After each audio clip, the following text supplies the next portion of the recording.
Hello everyone, hello, welcome back to the Huntsworn Hearth Adventures. Today we were continuing our trek through the Feywild, through this strange humming grove that calls to Arendelle. Couple of announcements. For the next 2 weeks we will be off. I will be celebrating my 40th birthday, so taking some time, doing some projects around the house, and gonna be, trying to enjoy the last few moments before going over the hill, as they say. As always, if you'd like to support us, we have many different ways to do so. Watching is a totally valid option. Just watching. Like, subscribe, follow. Got Patreon. We got merch on Redbubble and TeePublic. We got a Foundry module that's available. Ashner's Annual of Cursed Creations.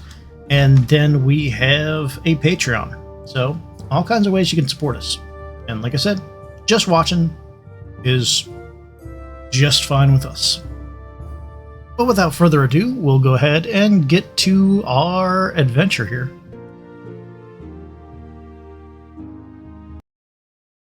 Alright, so we got ourselves an adventure. So last we left our heroes, they were stuck in these woods searching for a strange calling that had been reaching out to Arendelle. They found themselves in a crystal and petrified wood case of emotions, literally. A varitude of multiple negative emotions taking shape in different forms around this wood, causing all kinds of chaos. And while they were able to dispatch most without trouble, they did struggle with a few here and there. They found some trinkets. They found a plethora of silver-coated weapons, which they now know can bypass the resistances of some of these ethereal forms. They also met with a mini-boss of sorts, finding scraps of a lullaby to sing into it, to get it to manifest and clear the way into the humming grove from the mirrored wood. Stepping into the humming grove, they were pursued by a shadow that every fiber of their being told them not to let it encase them. Finding themselves in a bit of a race to get around in this area as the shadow gave chase, fighting off emotions one by multiple. And we are in the middle of that chase as we return to that map. Oodles of fun.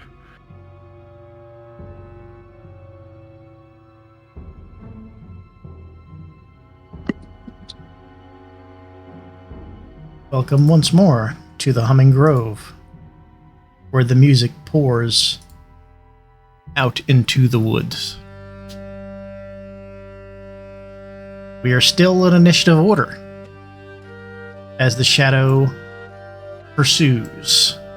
Arendelle, it is your turn. At the moment, there are no bad emotions, yes? None that you can see. I'm going to take my full movement, 30 feet to there, and another 30 feet to there. Okay.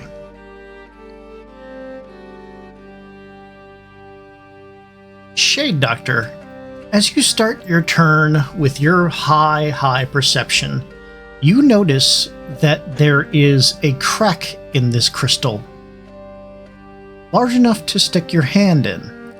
And there is something glowing, different color from within.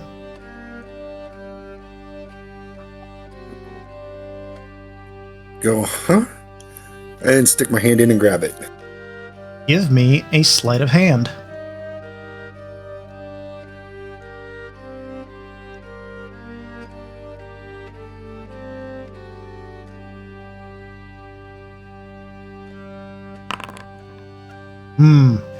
As you reach in, you find that your wrist gets caught, and you are currently restrained.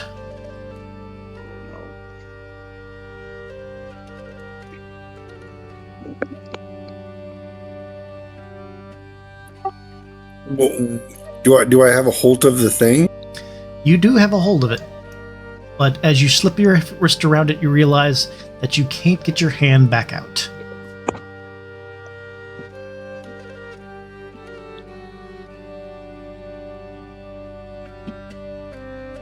I'll keep trying to get my hand out. Okay, that'll be your turn for now. Umbra. All right. I'm going to move 30 feet, and I will dash another 30 up to here. Okay. And that is my turn. Okay, you see Shade Doctor with his hand in a crystal formation, seemingly trying to wrench his hand free. I would recommend you hurry up. Revenge. Okay, let's see. I believe I have my blade song until round 13. So, whoop, running there and dashing there. I don't want to get too far ahead of everyone else. All right. And that'll be it for me. Mooney. All right, well, I will also be dashing. Okay. Let's see, so full movement of... And then... There we go. Okay. Top of the round, the shadow pursues.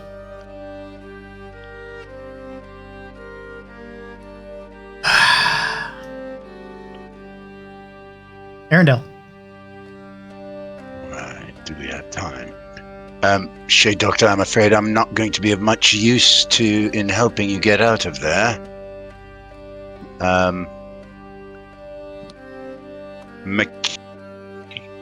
Mechanically, is there something I might think that I could do to help? You can Shade provide the Doctor, help can- action.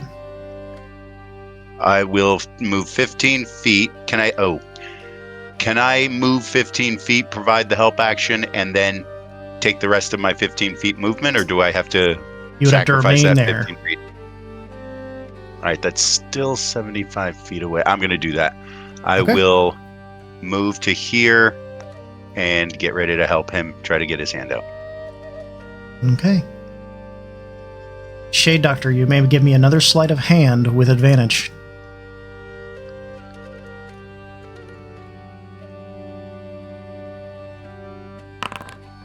Oh yeah. Your hand slips out of that crack. You have the... looks like to be like a small stone round tablet that has a rune etched into it. It was faintly glowing. As you pull it out, it just slowly dissipates. This seems to be magical. Who wants it? Hand it to me for now. I'll hand it to Arendelle, and then I will move 30 feet. Gonna guess this goes south, right? Yeah, and y'all can just write rune tablet in your inventory. On it.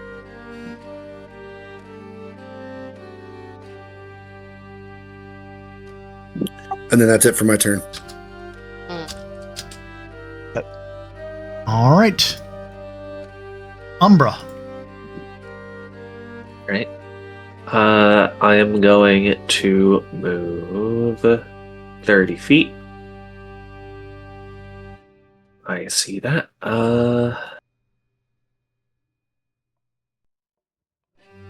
And I will,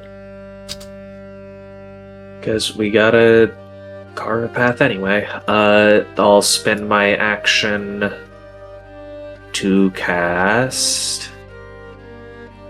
You know what? Let's do action and bonus action because I'd be considered an unseen attacker.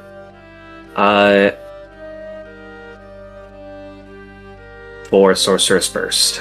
All right. $20 to hit. 20 will hit. Alright. Then I know it's resistant to psychic, but it was resistant to like everything, so psychic. Okay. 28, which I believe gets halved to 14. Yep. You hear it cry out in anger. Oh no. There's a wrath coming.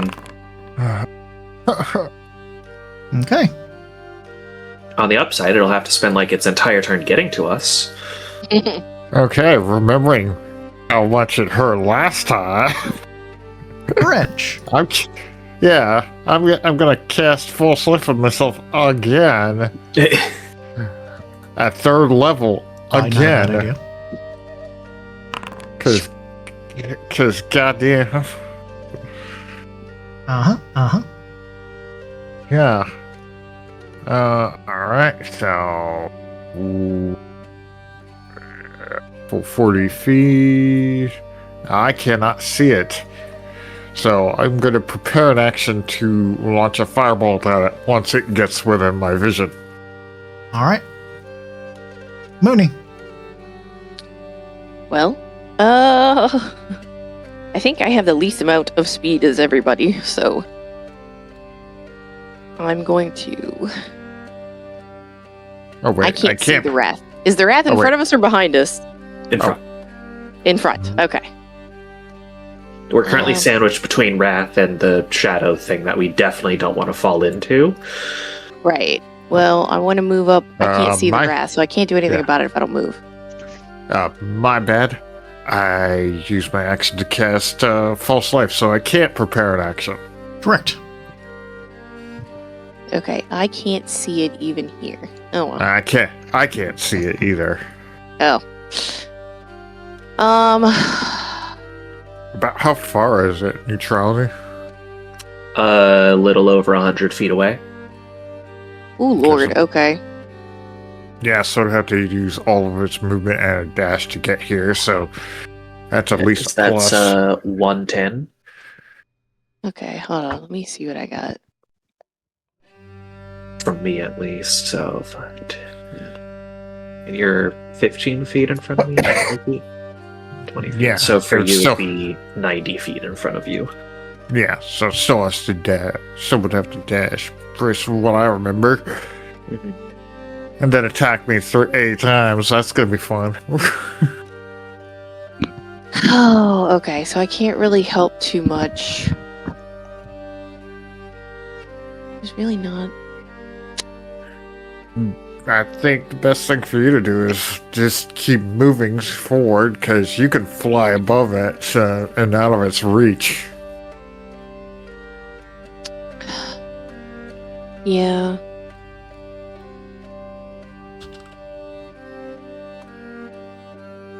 How big is the area up there?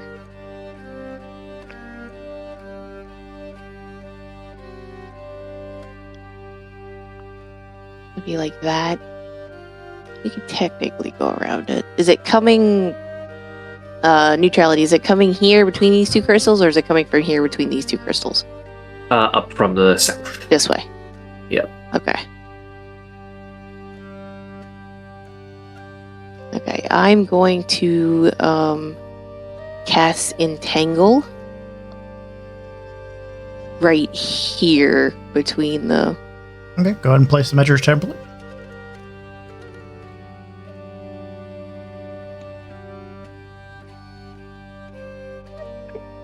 Good stuff. So if it runs through there, it'll have to make the save. And that'll be my turn. Okay, its turn. Going to run its movement.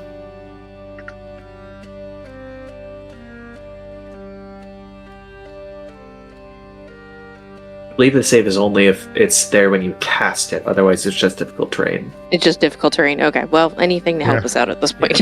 Yeah, Okay. Yes. Varenge, you see it stop there and start seething, and you feel your blood beginning to start to boil as it casts Crown of Madness on you. Wonderful. Oh, You yeah. could counterspell it. Oh, yeah. Yeah, that's actually a spell. Yeah, I'll do that. I'll use my last third level spell slot to counterspell it. Okay, it makes a Constitution counter spell got changed a lot, so Oh, right, yeah, counterspells. Constitution Worse now. saving throw on a fail save that's anticipates no effect, and the action bonus select action is wasted. Okay. It fails, so the spell fizzles. Ends its turn. It knows magic. Watch out. Arendelle. Right. Let me zoom in a little bit. Hang on. I'm going to move 30 feet first off. In passing, I'm going to say, thanks for sticking around with me there, Shade Doctor. All right, sorry. And Just be thankful I didn't rush further ahead. oh, I'm very thankful. Yes. And I'll move to here. And that will end.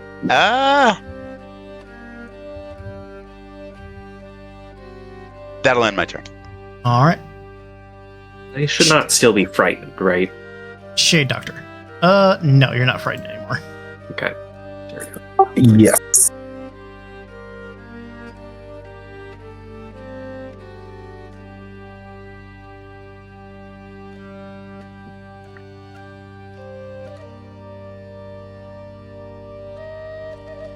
Let's move 31st, see where that shows up.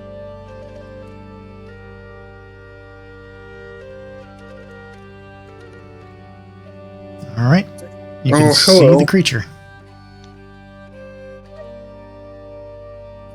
I wave and say, hello, ugly.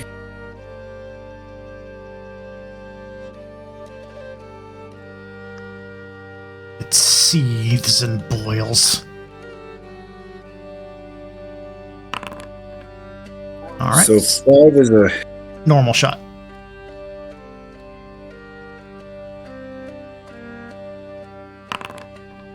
I'm guessing a 16 doesn't hit. It does actually.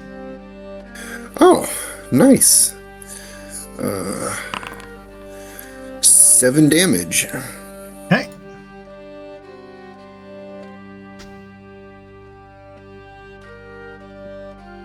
And then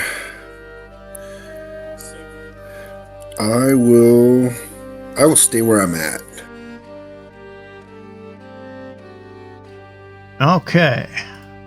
Umbra. Alright. I'm gonna move up. And I'm going to bonus action. I believe it's... Yeah, because I just need sight. Send the wolf to bite at it. Okay.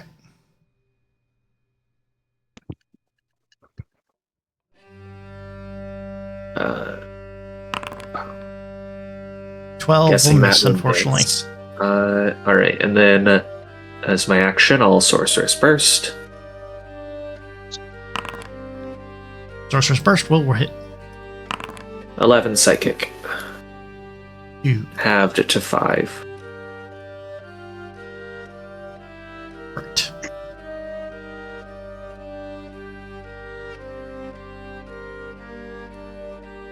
That is my turn. Varenge. Okay. Second, let me check bring up the spell just to be sure. Let's see. This guy we saw resists everything, correct? Hmm. I'm asking the rest of the party. I know you won't answer that question.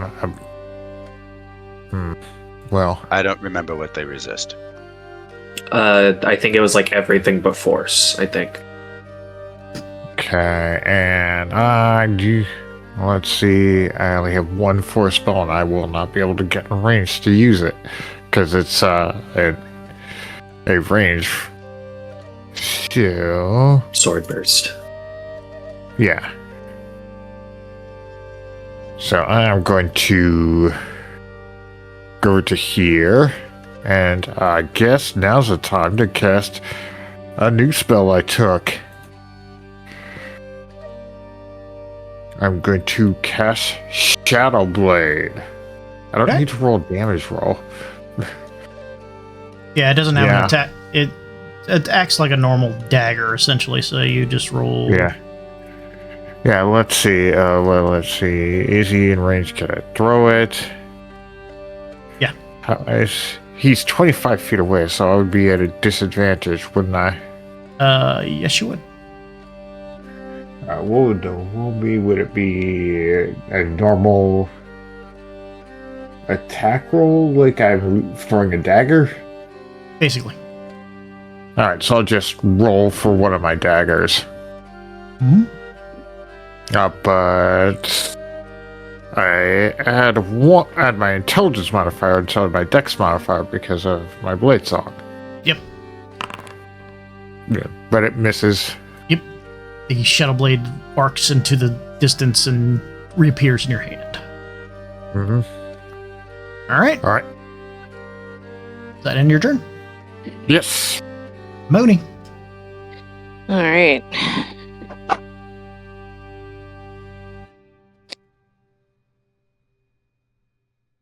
Let's see. Well, I definitely gotta move up, so there's that. So I want to be about here? Yeah? Okay. So now I can see him. He's about to hit the difficult terrain. So I have concentration up on that, so... I don't have anything he's not resistant to, so I'm gonna go ahead and just Starry Wisp him. Alright. 26 will hit.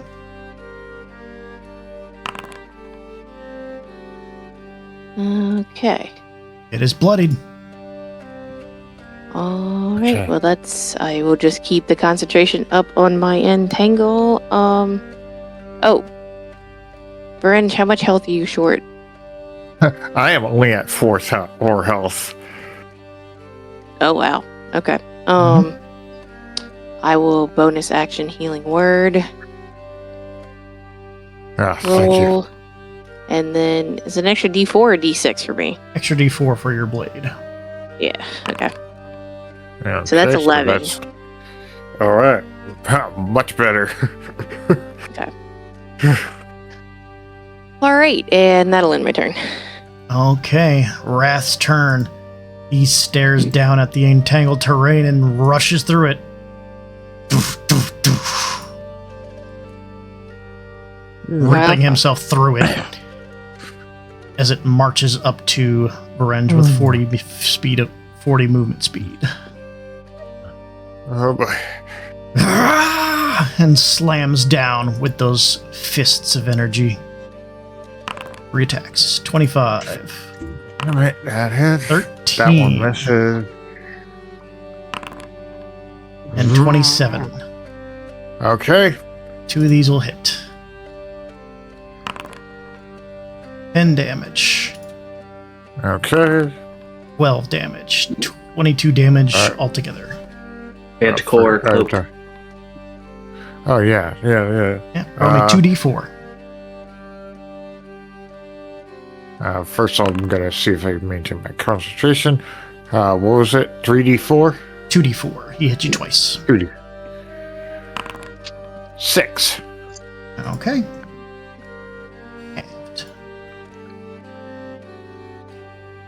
Halved. The temper. He got through all my temporary hit points, but hey.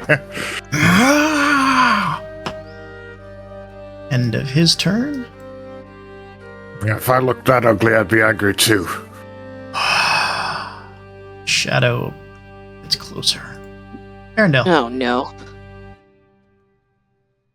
To here. We're going to viciously mark it. I sincerely suggest that you take a day off, sir. Fails.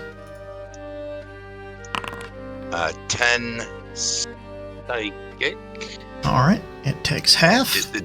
And disadvantage. And I will also cast a healing word on Varenge. Thank you. Okay. Alright. Doing much better now. That will end my turn. Shade Doctor.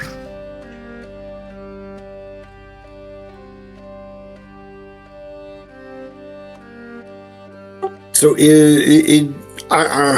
me see here. So the shadow is like right there, the edge of it. Shadow is right here. Oh. Okay, so it's just out of my range of vision. Okay. Yeah. Yeah, it's still ways away. I think it moves like what 60, 30, 60, something like that. Seems to I be think it's only been moving moving about 30. Yeah, it's been moving like only 30 feet around. You know what? I'm going to take steady aim at Did you hit it with the last attack? I believe Nope. you did, because Actually, you did. Oh yeah, I Yes, did. that's Okay, Vex. so I'm not gonna It's take Vex. steady aim. I'm just going to shoot it. Okay.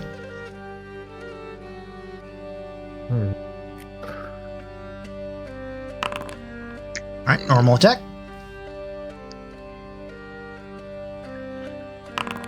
Uh, 21 21 to hit. Definitely hit. 5 there, and I get my sneak attack. An extra 13, so a total of 18. I'm gonna go piercing. Guess I'm pierced. It's piercing damage, magical piercing damage. All right. It does still get halved, but it is hurting. And then I'm going to move.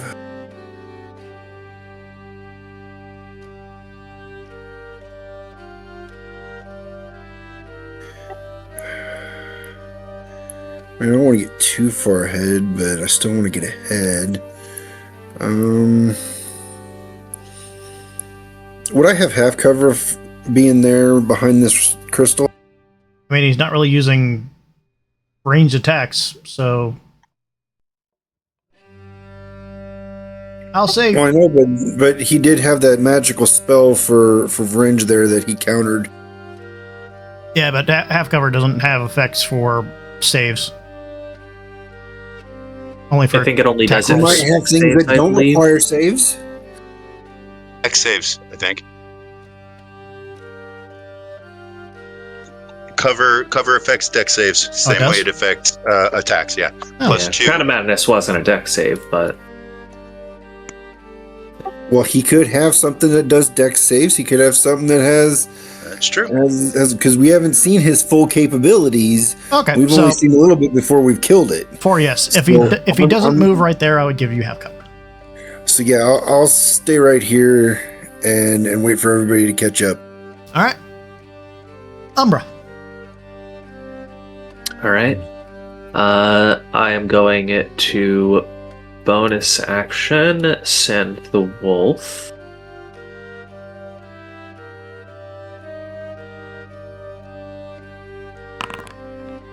That'll hit. And he's in complete darkness, right? Right now he's standing off next to one of the crystals that give off light. Okay, it doesn't look like he's in the light. Alright. That will be 11 points of damage. Okay. Piercing, and then for Sorcerer's Burst. He actually only had 10 points left. Oh, sorry, 5 points left, so 11 knocks him out. Nice. Sorcerer's Curse does not happen then. No need. And then I will move. Tony, would you like to drop the concentration on Entangle? Oh, yeah. All right.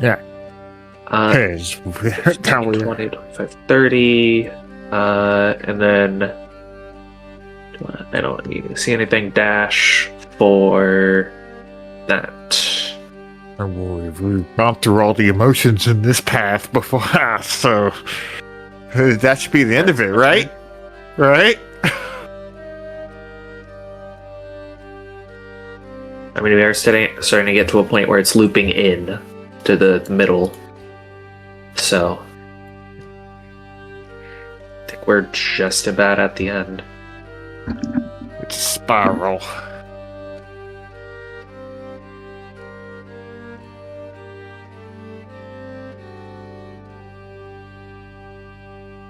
All right. Does that end your turn? Yes.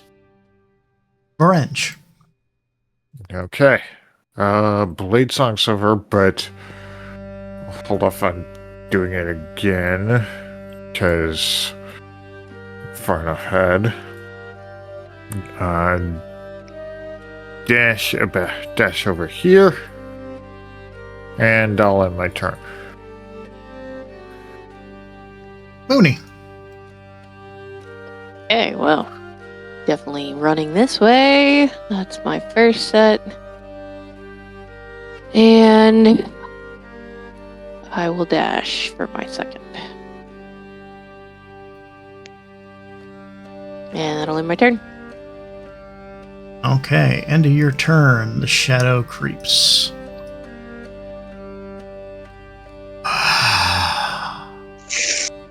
Jesus, that moved pretty far. Mm-hmm.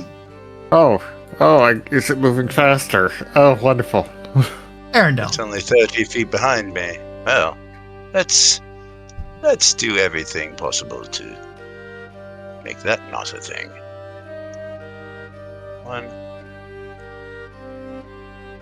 2. All right. Anything else?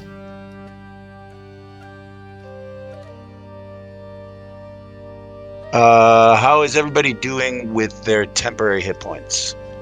I have one singular temp HP. Ha! I've used up all mine. I still have all of mine, but I'm going to do Mantle of Inspiration and give everybody another free movement. And I can do everybody now because my... you know what I'm saying. Mm-hmm. Wait. Okay, my Mantle of Inspiration, I rolled a 0. I didn't know that was possible. It might be doing the something. calculate the same way your hit points broke. I think the Mantle of Inspiration broke the calculation Is it okay if I'm just going to roll a D8? manually. Yeah. Yeah. It's just 2 times the D8. Yeah. Okay. So it looks like class. Okay, seriously? All right. Wow. All right, everybody who doesn't have any can take 2 temp hit points, and everybody can move their movement. With the With reaction. reaction. Yeah. Yep.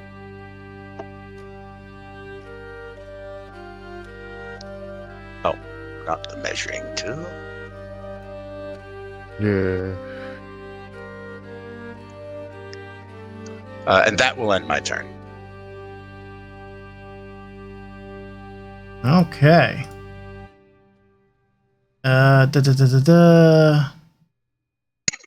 Shade Doctor.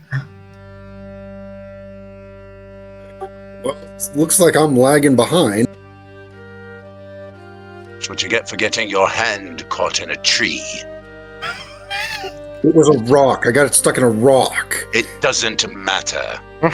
There's the first 30.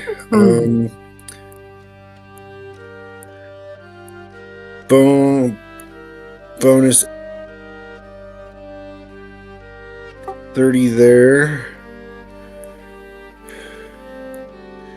Do I want to be that far ahead of her? You know what? I'm gonna do that right there. I'm good right there. All right. Umbra. Alright. I'm gonna move 30. And I will dash 30. And that's my turn. Renge. Okay. What? Getting right ahead over there. And that'll be it. I don't see any threats. Okay. Mooney. All right. So obviously, going to move my movement.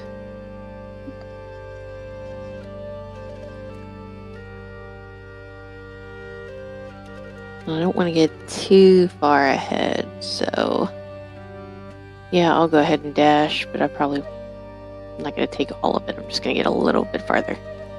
Okay. And that's my turn. Okay. End of your turn. The shadow moves.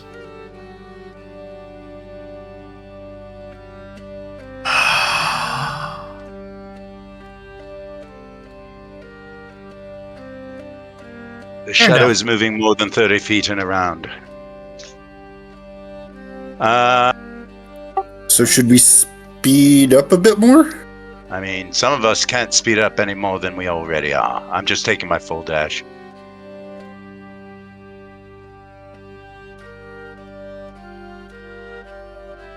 And that will do. Okay. Shade Doctor. Let's do the first 30.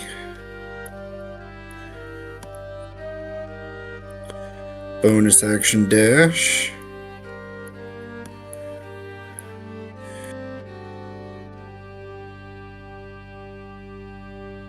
And since it's getting closer, we're going to action dash.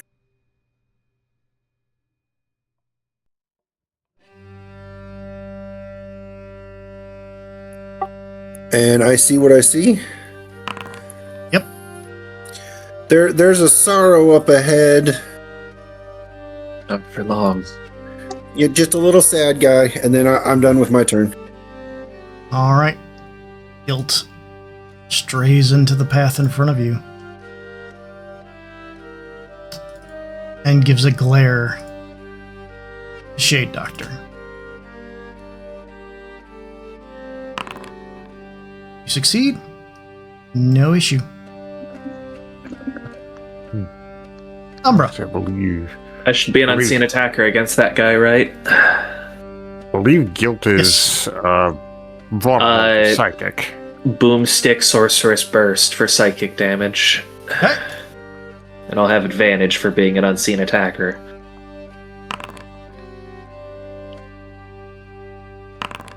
Uh, 29, so because vulnerability, that would be 58 psychic. Mm-hmm. And Worth then I move killing on is to- worth overkilling. The less time we spend on fighting things, the better. Yeah, obviously. Is that just the lighting effect for that crystal that's just above me, or is there something special about that light that's coming from it? You do notice that the light appears to be strange and different from that crystal up there. Umber, does that end your turn? I believe I moved up 30. Yeah, that's my turn. Renge. Was that guilt the only enemy you guys saw? Did you see another one? No, I just saw guilt. I Okay. cannot see anything further ahead. Okay. Can I had to see if I should proc my braid song again, but I think I'll save it. All right. I don't see anything further up ahead. And I'll my turn there. Oh. Hey. Apparently, a guilt sees me. Yep. Mooney. Okay, well, I can't see my friends, so at least moving up 30.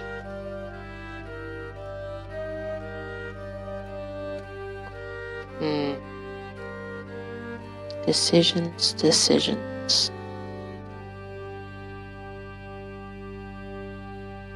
I think the shadow is speeding up. Yes. So my thought process is this. Moonbeam should stop a shadow, right?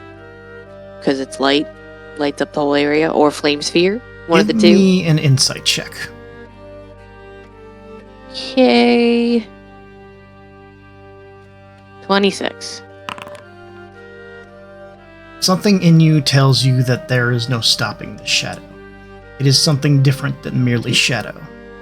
It feels all-encompassing. It feels like a void swallowing up the area. Okay.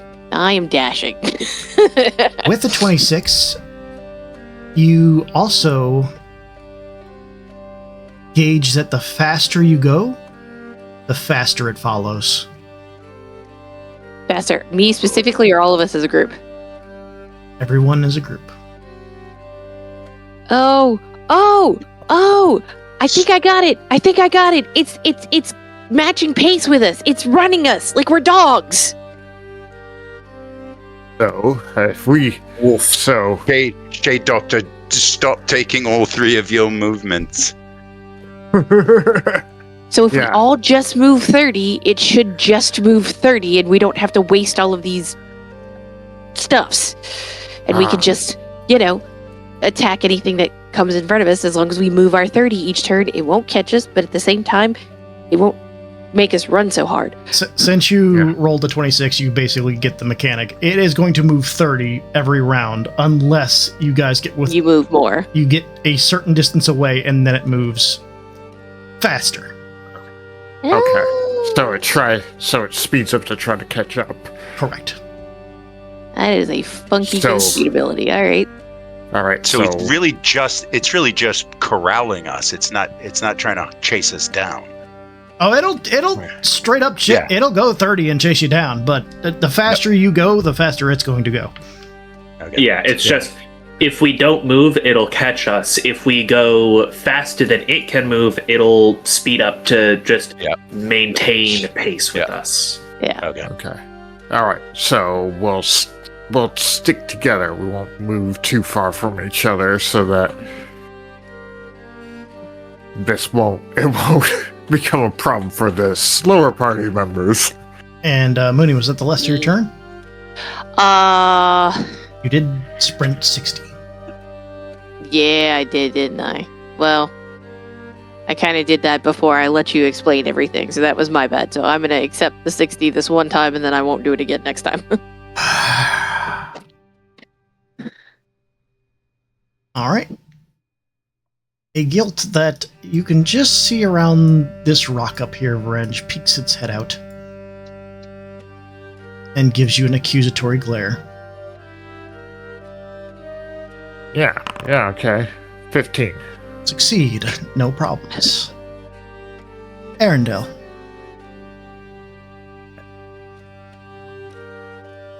Also, this rock is Okay. very pretty. Okay. So it's going to be based on how far... I'm the furthest along, so it's going to be based on how far I am. So try to catch up to me. I am I'll going try to take stay- my dash to up here next to Shade Doctor. How's the hand? Hurts a little, but Ooh, he is really salty about that, huh? I love it. Yeah. So... That'll end my turn. Yeah, I'm gonna stay where I am since it seems like it'll be based on on who the farthest party member is away.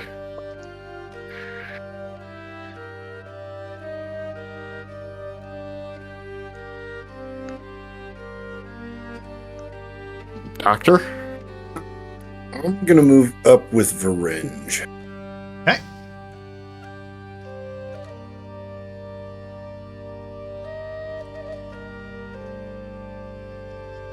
And with Isn't your that crystal pretty? with your ridiculous perception, you do feel a magical energy coming from that crystal shade.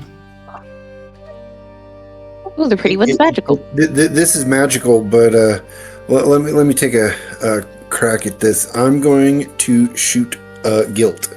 All right.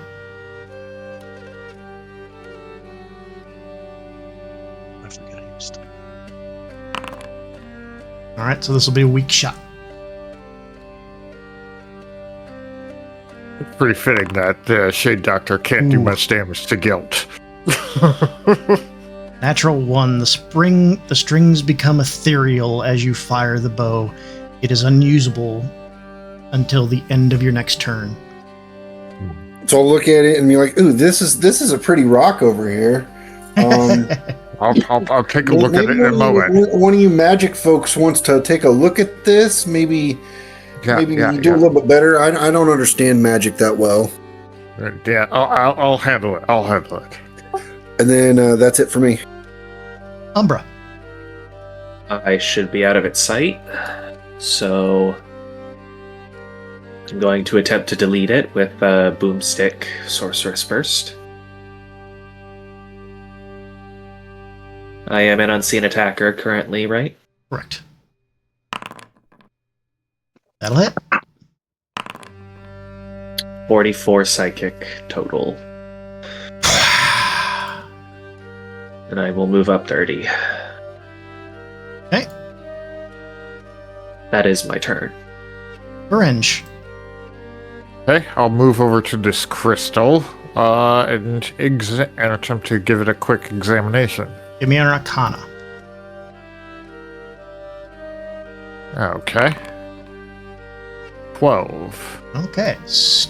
Not enough, but not bad. You kind of get a sense for this crystal is radiating raw magical power.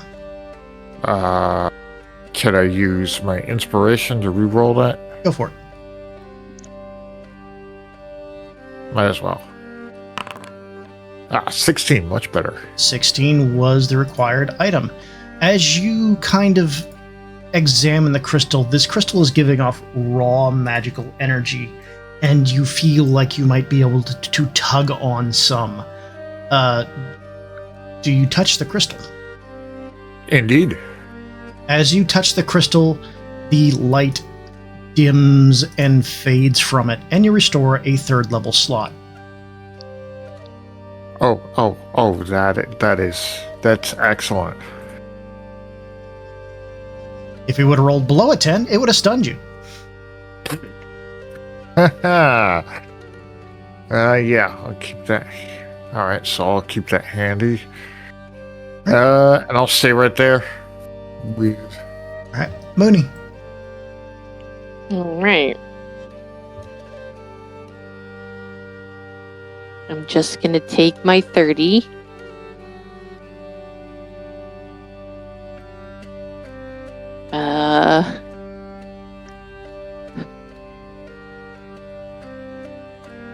Burns isn't looking too bad yet, so I will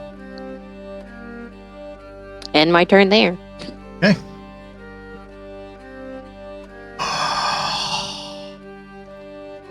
Holy crap. We need to start sprinting. No. If I move 30, it will still be 50 away. I think we're still safe. Arendelle. Yeah, we need to... I'm going to move 30.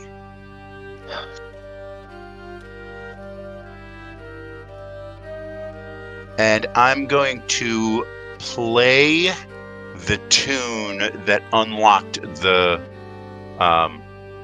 water. You feel the forest resonate a bit by the tune. It doesn't seem to have an effect here at this moment, but there are things resonating with it. Okay. I will store that information away for later. And end my turn. Jay Doctor.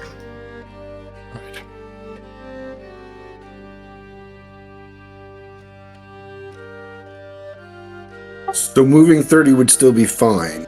I think so. Yeah. I will move there and check on the crossbow and then end my turn. Okay, as you end your turn, the crossbow the strings reappear. Umbra. I am going to move. So I will dash, but I will move here, and I'm gonna try and drag Arendelle just a bit further forward with my dash movement to kind of get up here with the Shade Doctor. It would be your action to grapple him. So you wouldn't have an action to dash. I'm fine. All right, then. I will dash up to here. I suggest that everybody try to get in front of me. French.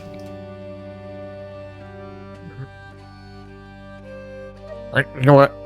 Right now, I think I can risk it. I'll use another blade song. That'll increase my speed by 10 feet, but I'll only move 35 feet right here because I want to just try to stay in the front. Okay. That shouldn't be a problem. Mooney. Okay. Well, problem. I'm definitely gonna move my 30 feet.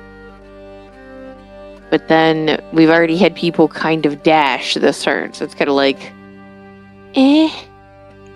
I'll just stay right there. Okay. And if it's too fast, I'm fucked, and it's fine.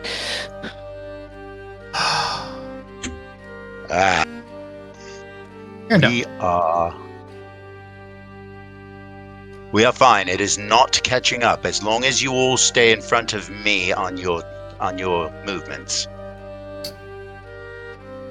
Yeah, I think. Unless we see something that we have to combat that holds us back. Another love one. of everything. Yeah.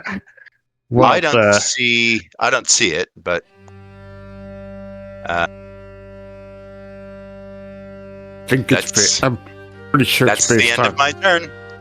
Pretty sure it's based Hold on. on, I have an action.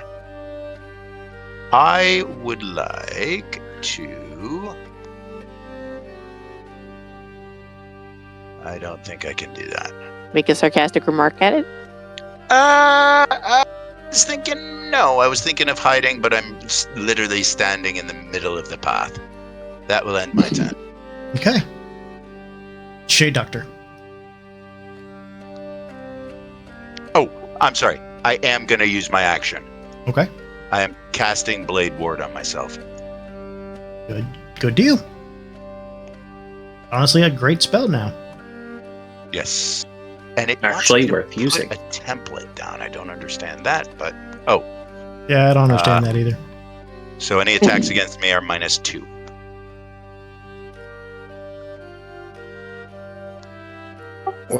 I don't. They roll Right. it. They roll the attack. They roll it each time, kind of like what you call it. Pain. Fair enough. Husk. Shade Doctor. I can't see Wrath, so I don't know it's there.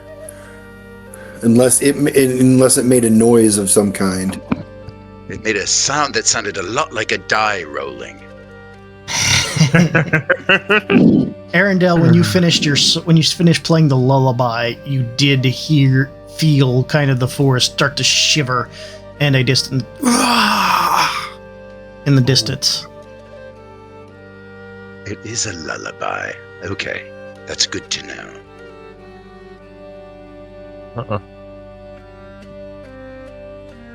I'm still gonna go like right here to kind of use these rocks as cover for what's up ahead.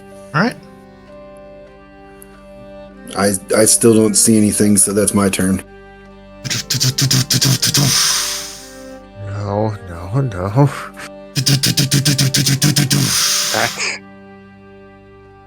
Umbra. Okay. Well, I'm not out of sight of it. Let us use...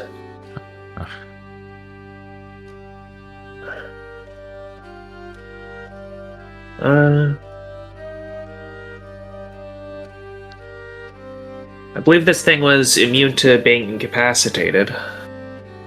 So sleep's not gonna work.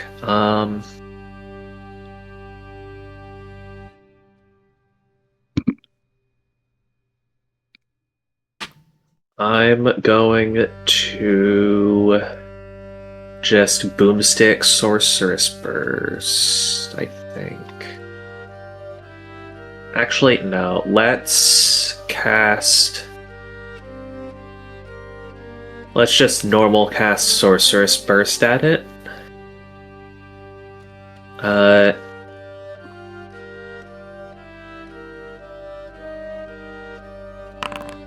12 to hit. 12 will miss, unfortunately. Okay.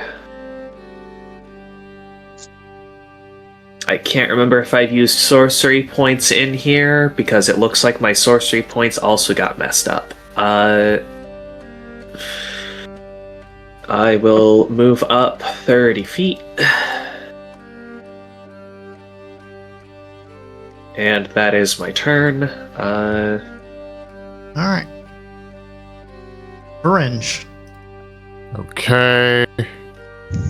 I can't see this thing, so I'll move right over there. And now I see it. Can I throw my Shadow Blade at it? You sure can. How far away is it exactly? It is 15 feet away, so I don't have disadvantage. Dim light, so you do have advantage on it. Does the Shadow Blade grant advantage if it's Yes. in dim light? Well. Dim or All right. darkness.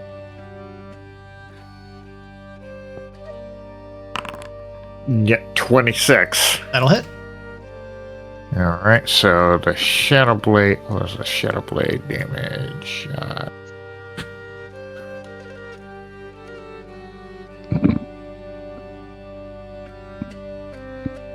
Let's roll that damage. Shadow Blade damage, 9 psychic. Alright. This is one... Shadow Blade, I never really figured that out. Do you add your modifier to Shadow Blade?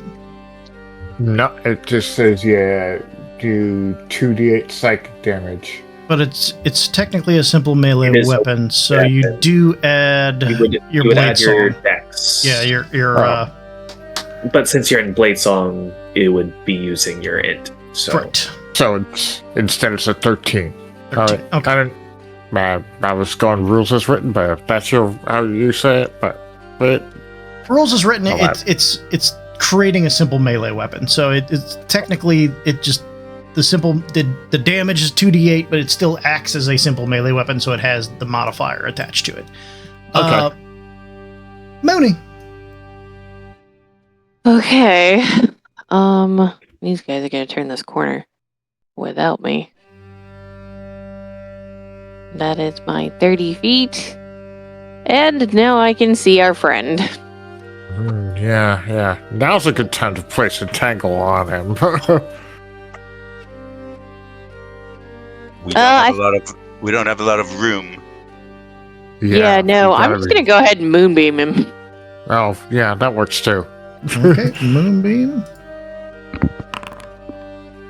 It fails. Nice. So, 14 radiant. Nice. And that way Seven. we can just, try to beat him down as much as possible and then just run past him. Alright, end of turn.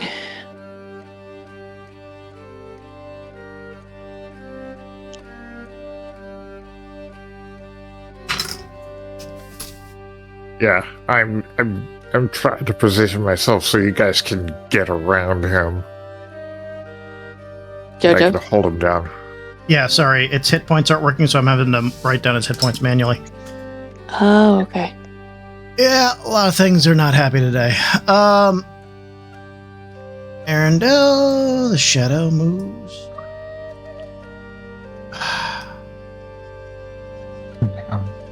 Alright, we're still safe. I'm going to move to here. Okay. Here. And I'm going to play that lullaby again. Okay, as you play that lullaby, the raw emotions get very angry. Ah! You remember the other boss, the mini boss, getting very angry when you played that song. While the heart of the forest kind of dims a little bit, it seems to more anger these emotions. All right, I will start considering all of the thrash metal that I know. I mean, the heart of the forest was quieting down. It's just these guys were getting angry. Yes. I would like to pay close attention to the shadows movement now that I've played this thing a couple of times. It doesn't seem to have an effect on the shadows movement. Of course not. Something in the heart of the forest is calming. All right. And my turn. Shade Doctor.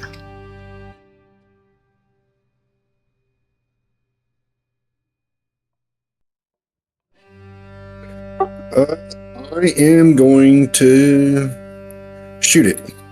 Okay.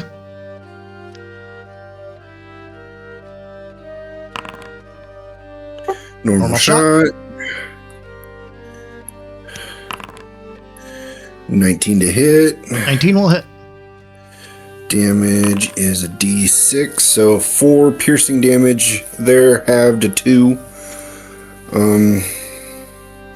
Then I'm going to move up and bonus action high. Okay.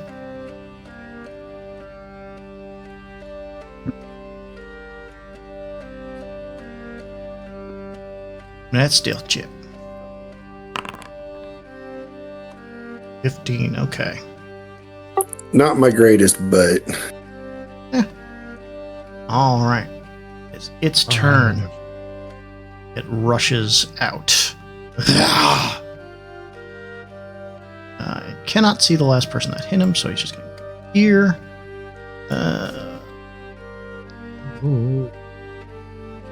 I want...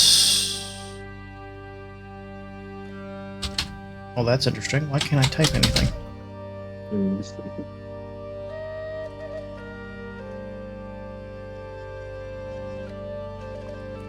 I can't type anything. Oh, there it goes. I forgot that I have multi-attack, so I could have thrown my dagger twice.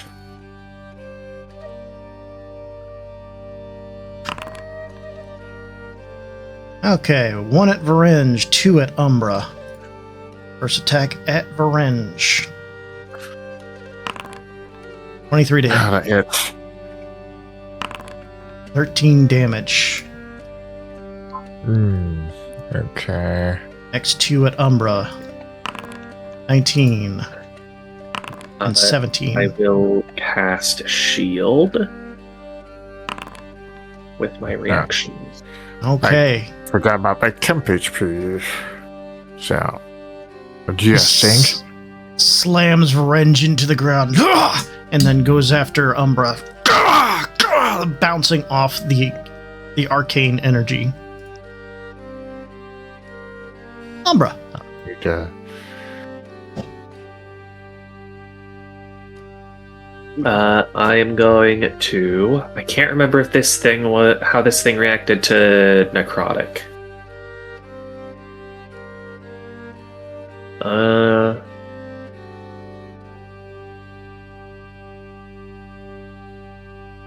Yeah, might as well. All right, I am going to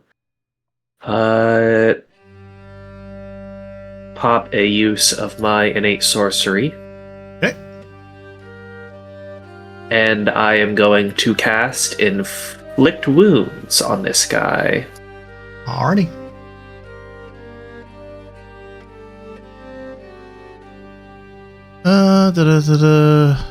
Increases the I DC. forgot Okay. Yeah, it should be DC 17, which he passed anyway. Okay. Half. So, roll. So 7. 7. He is resistant necrotic as well, so that'll be reduced Okay, to so 3. 3. Okay, cool. All right, good to know he's resistant to necrotic, and I'm going to move 30 feet and come up here. Okay, he is going to try and hit you as Go an for it. opportunity attack. Misses. All right. Well, he doesn't have his reaction anymore, so Nice. get past him. Orange. Alright, well, first I'm going to... Well, I'm not going to make the same mistake. Last time, I'm going to remember multi-attack, hit him with a sword burst, because I can replace one of my attacks with a cantrip. He succeeds. Okay, succeed. Well, then I will also hit it with my shadow blade. Okay, I will remind you that the silvered weapons do bypass resistances. He is resistant to your shadow blade. Yeah, but the damage die rolls. It's up to you. I'm just reminding Would that you. make a diff? Does that make a difference? I mean, let's think about it this way. If you use your longsword, that's a d8 plus your thing. Shadow Blade would just add another d8 of resisted damage. Slightly more stability, but yeah, So it would be- not much difference. So yeah, I'll get him with the silvered longsword. Not trying to direct your action, just letting you know. 13. 13 will miss, unfortunately. Alright, well, he doesn't have his reactions, so... Nope. Fuck him. But I'm standing right there so that... Close by. Alright. Boney. Okay. He has come this direction. Sure has. But he has no reaction. No, that would put me right next to him.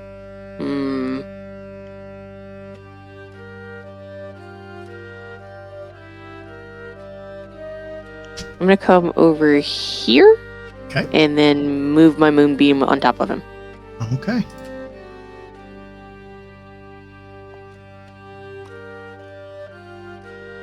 Assuming here. Con saving throw, right? I think so. Hold on. Yeah, he definitely fails that. Okay.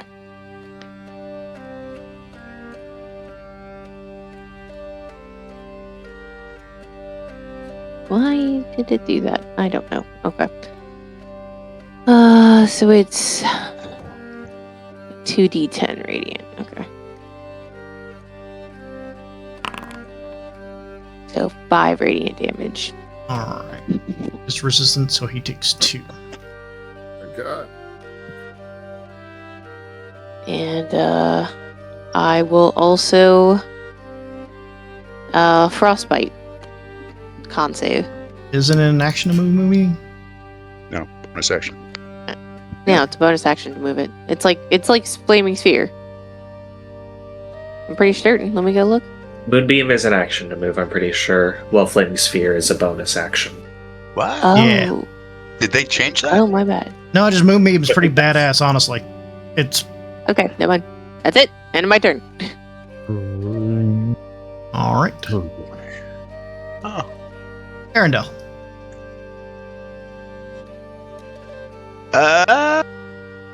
Gonna. How far can I get? I'm gonna get to there. Okay. All right, Look Chad. after Mooney Shade, Doctor.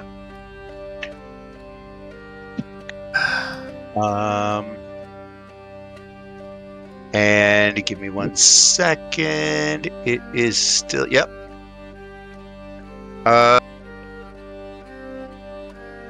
Just to be safe, I'm good. Damn it. I'm gonna dash and only move another 10 feet. Okay.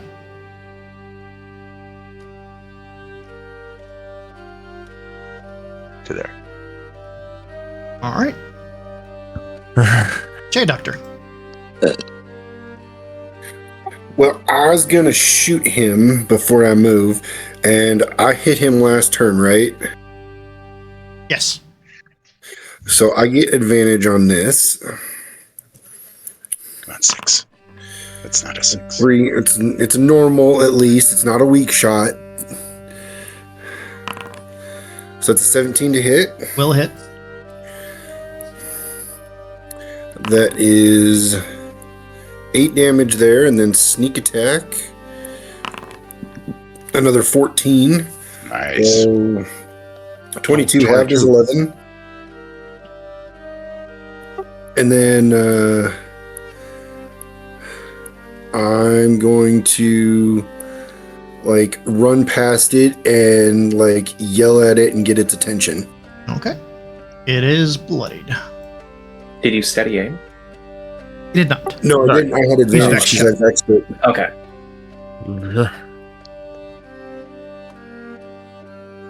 And move there the whole time trying to get it to focus on me.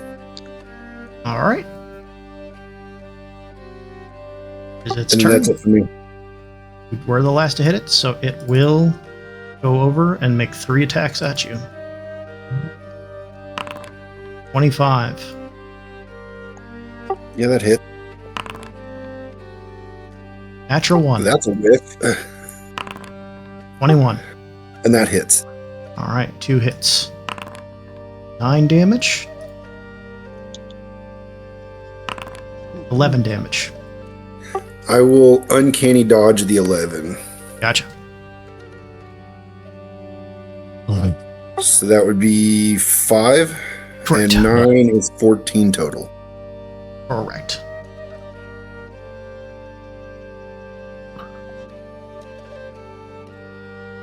All right. Umbra. Hey.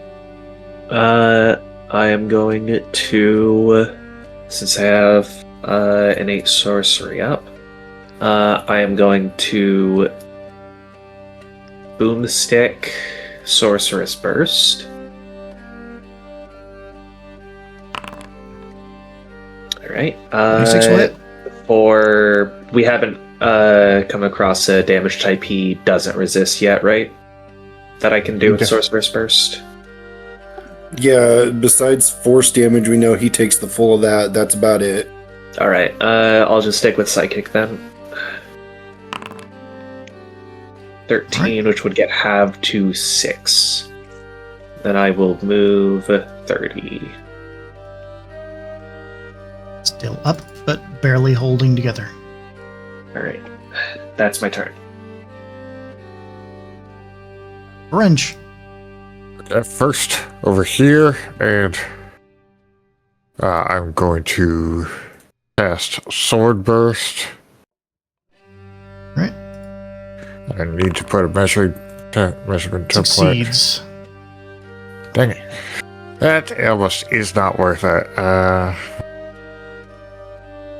Alright, well then, let's swing my sword at it. That will hit. 17.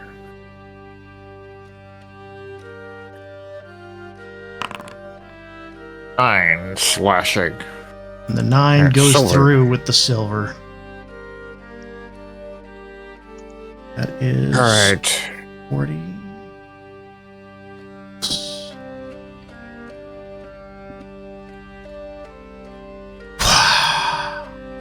Okay. Nice.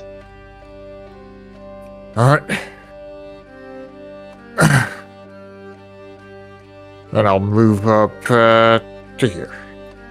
Alright. Next summer. That'll be my turn. Mooney. Breaking concentration on mood move. All right. And see that way. Whoop. And I guess ooh. 5, 10. Let's see. How far away is this? I think it's Yeah, okay. based- I'm good. I will bonus action throw a heal on Varenge. Hey, yeah, that's been fun for me. Well, I couldn't quite see you around the corner there, buddy. Sorry. It's okay. And I am going to go ahead and cast one of those. How many would that be? Hold on 1 second.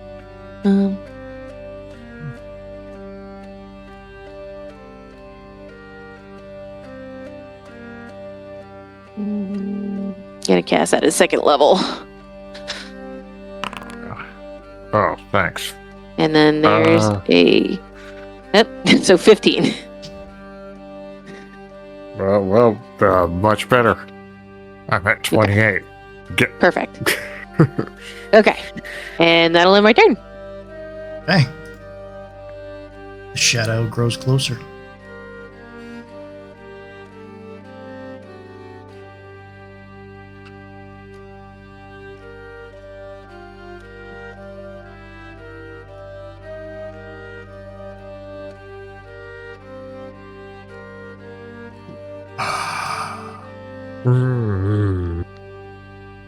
Arendelle. Yeah, I think it's moving based on how far the furthest person is from it. Let's see. Yeah. And we're seeing another one of those very colorfully glowing crystals ahead.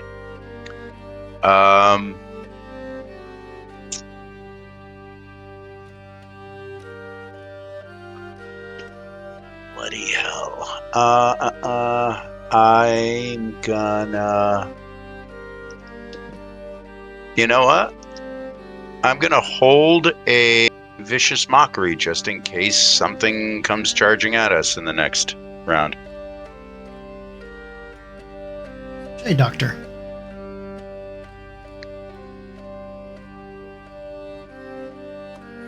I think I'm going to go ahead and move up.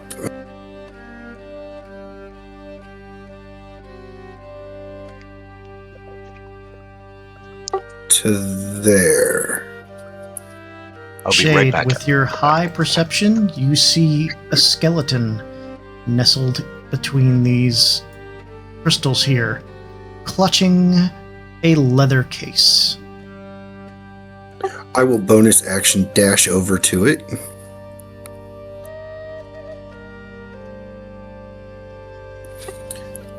And pick up the leather case.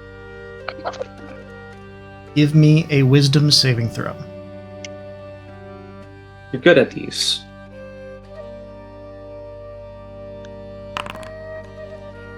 As you pick up the leather case, the skull of the skeleton lights up. And you are forced to move your movement backward. 5, 10, 15. I'm sorry, I had to step away just briefly. What was that just happened? A skeleton was nestled between the rocks. Shade took a leather satchel from him, and he failed a wisdom saving throw that forced him to jaunt backward. Got it. Do I still have the leather case, though? You do. It looks to be a scroll case. I'll just hang on to that until I get closer to people and be done. Umbra. Shade Doctors now in danger.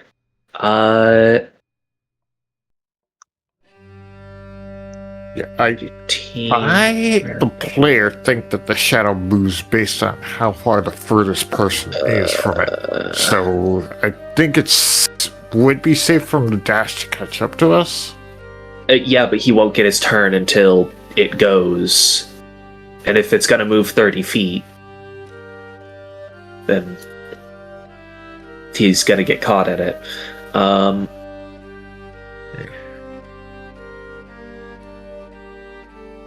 And Arendelle won't go until it's already moved to do the Mantle of Inspiration. I can pull him just a little bit further on my turn. Because I'm still in my blade song, so I have a base speed of 40. Okay, so I can sacrifice my grapple to move him just a little bit further.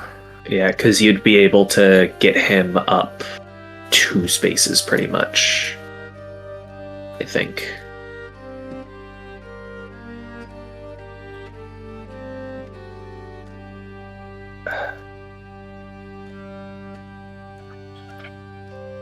Because if I go there, grapple, I'd only be able to get him 1 space forward. But I'd be able to get him further, quite a bit further. Okay. I'll just move up then. Is it that gemstone that's giving off the magical glow? Yes. Okay. Okay, I'll just move 20 feet forward. If it's only moving 30 feet, Shade Doctor is 30 feet away. Yeah. Oh, yeah. Yeah, the edge of the darkness, as far as I can tell, is like 30 feet away. So it's risky, so I'm gonna do that. Alright. That's my turn. French. I'll hold a Sorcerer's Burst in case something pops out. The Sorcerer's Burst will be psychic. Okay. I'm going to go back and grab Shade Doctor and pull and drag him a bit. Alright, so you can move Not that him. way, Doctor. It is difficult terrain while moving somebody, so you can move him. I got 25 feet of movement left, so I can move us both 10 feet. Correct. So move him right there. And then I will release him and move right there. Up that way, Doctor. And that'll be the end of my turn. Mooney. Okay, well, I am getting the heck out.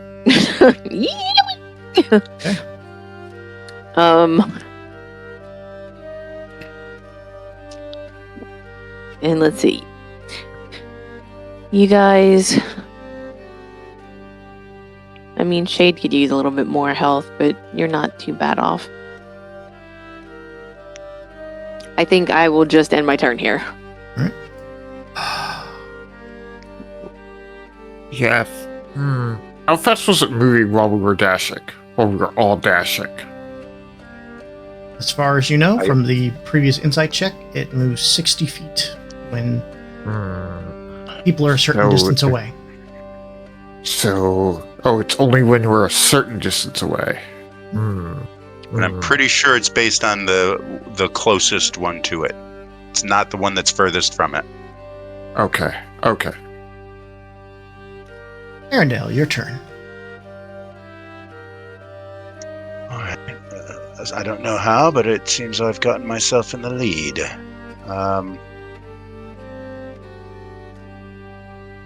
gonna move to there. Okay. Anything else? Do we want to take another round of movement at this point, or are we good?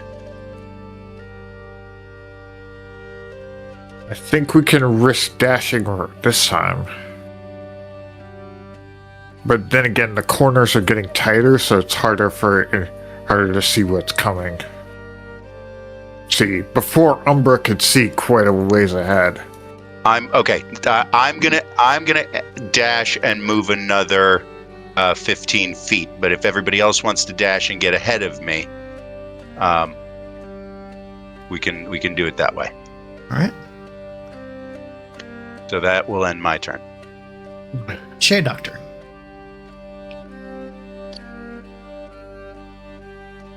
All right, let's move ahead here.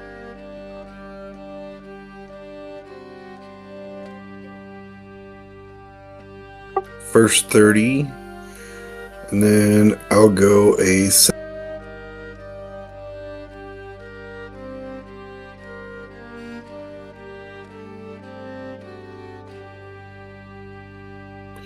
there. Excellent. Umbra. Hey, I'm gonna move 30 feet, and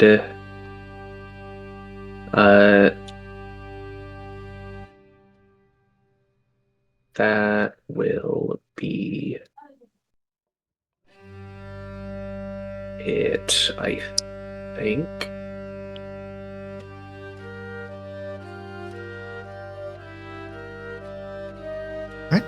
Fringe. Okay, so if it's based on how close the close person is to it. It at least moves 30. Yeah. So I will move here. So I'll be particularly close, so you guys can dash ahead a bit. And because I have 40 feet of movement, so I can get out there a little bit faster. All right, Mooney. Okay, well. Let's see, so Oh, boy. I'm gonna go ahead and move my 30 feet. Okay. And I'll stop right there.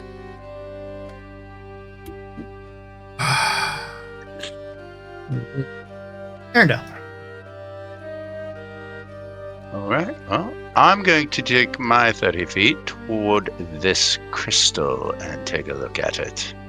As you near that crystal, you feel a certain energy rise up in yourself, kind of like you've been huffing and puffing this entire time, but you're feeling a bit of your stamina return as you stand in the presence of that crystal. Do you reach out and touch it?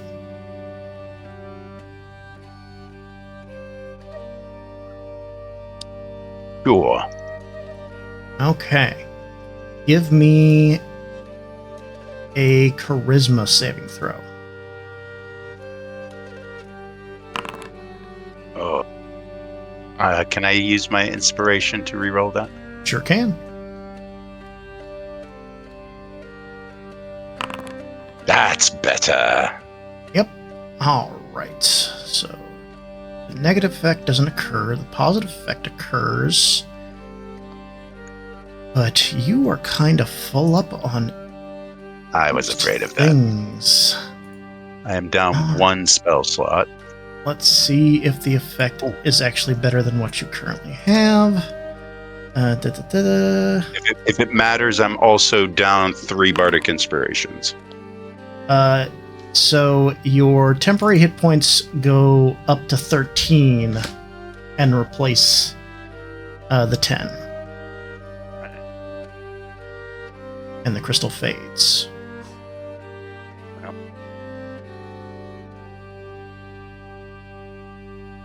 And that will... did that take my action? Yeah. Then I'm seeing something that looks like the same water that we encountered before, and I'm going to start readying my loot. All right. Oh, boy. And that'll end my turn. Shade Doctor. Do you let us know about the water? Yes, all of what I just said is in character. Okay. So the shadow's gonna come up to here next turn, so long as one of us stays fairly close. Okay, I'm gonna go ahead and move at least my 30.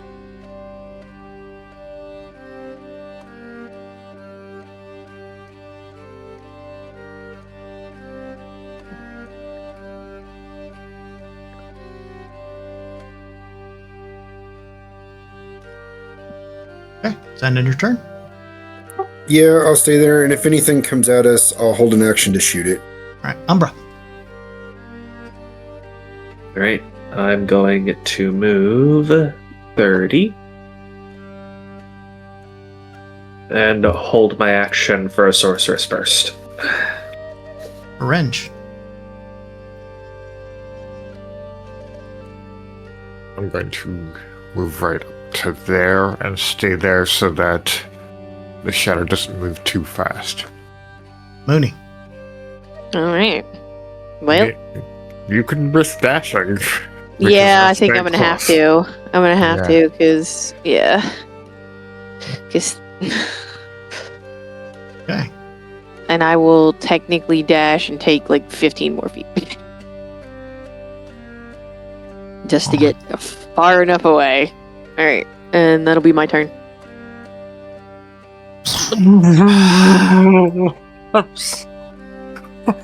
The shadow drapes in front of you, Revenge, but as it nears, you see the creeping stop suddenly, as if something is holding it back.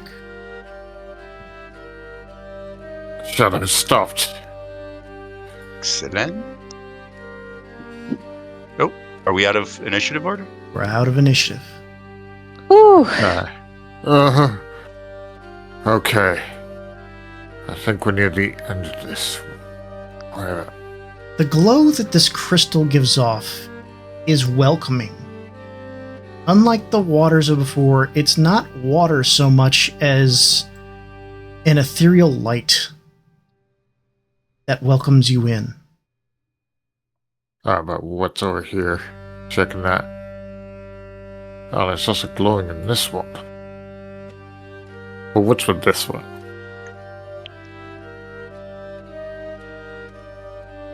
That's a big crystal. Yeah, All right. check this one first. I Those have eyes only for the one in the middle. those that stepped up to this crystal, you have gained the effects of a short rest. Crap.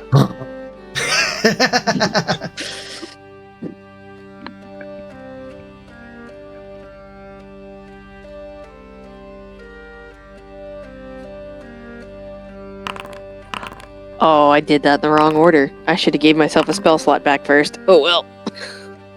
It's okay, still do it. I can? I could use arcane recovery. I'll Correct. I double check what it says, make sure I'm right. I'll step up to it. Choose it. Can I So can combine the loot do- to no and half your wizard. actually never mind. The only thing I really can do on a short rest is use Sorceress Restoration. So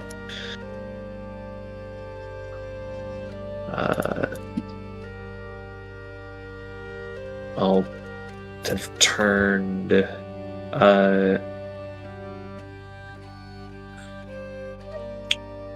3 sorcery points into a second level spell and then recover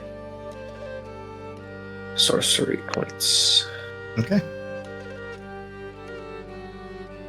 Yeah, I think all So the we class should- features yeah. for you guys are all fucked up. Yeah, my sorcery points are messed up currently. I should be at 4 right now because the only bit of magic I used previously was Quicken Spell, Yeah. which cost 2, and then I just spent 3, got 3 back, so I should be at 4 at the Okay. moment. Yeah, So I'm just I think I'll keeping probably track have of to that. delete y'all guys' classes and then put them back on, but I'll back up everything in before I try it after this game. Yeah. If nothing else, we can like remake our character sheets or something. Hoping it's not that bad, but yeah. All right. Arendelle, as you step up, you see the woman in crystal almost frozen there as if she was afloat in water.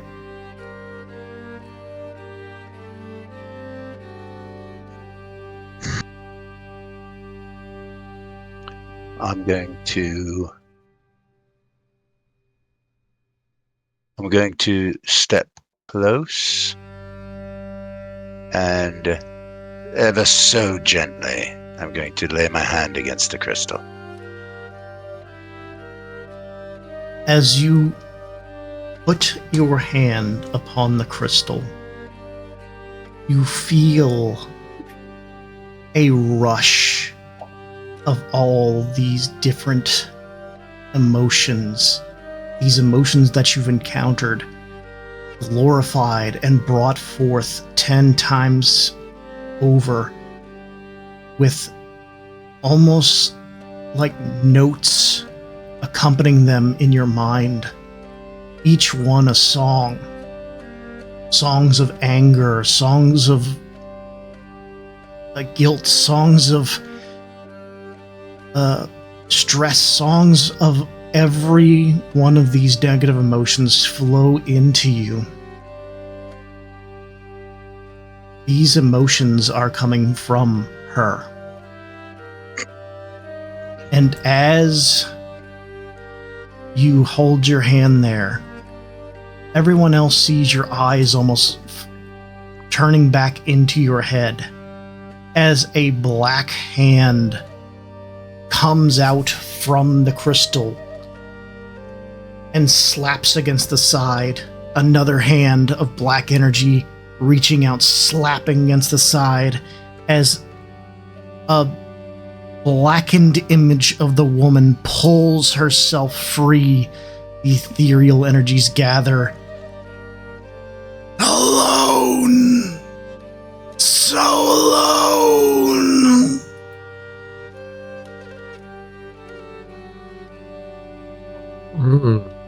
Great. And you all see the shadow from before close off the grove behind you. Well, it's nice knowing you guys. And we will go into initiative. All right.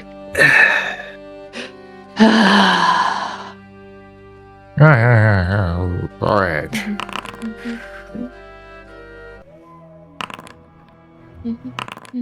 Arendelle, I think you should give her a hug. I mean, she's feeling stressed, sad, angry. You know, hug made her good.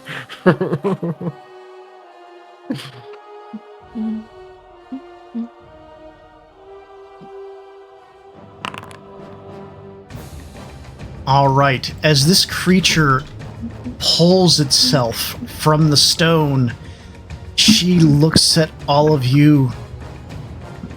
They don't help us! All of you become invisible to one another. Oh. All right, then. Well, we could still hear each other. Can we?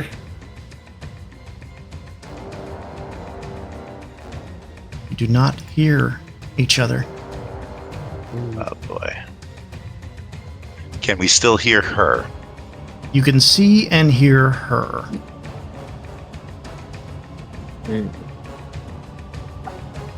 Oh, that's good. That's gonna make things interesting. Mm-hmm. They do not help. While isolation is in sight, allies of creatures are considered invisible to each other unless petrified or unconscious. All right, then. Oh, that's Umbra. very. All right. Well, this seems like a good time to use my last use of innate sorcery. So, bonus action using that.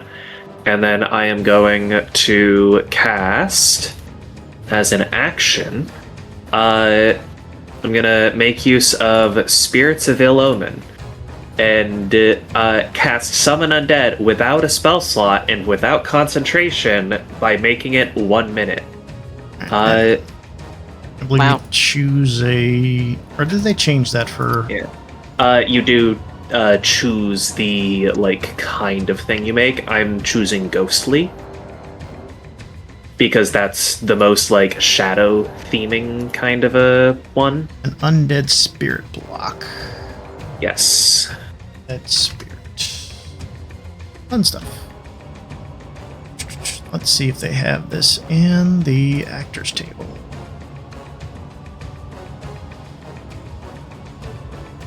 Editing the duration. Nope. Or Perfect. So, But she's probably going to do something. click summon. Does it do... Oh, it froze the game. Is what it does. okay, cool. Also, the game is paused. Okay, it is letting me summon it. Where am I putting this thing? Right next to her, right here. Oh. Oh, can we all see that? No. Because... Okay. It is an ally, so no. Can you even see it? No. All right.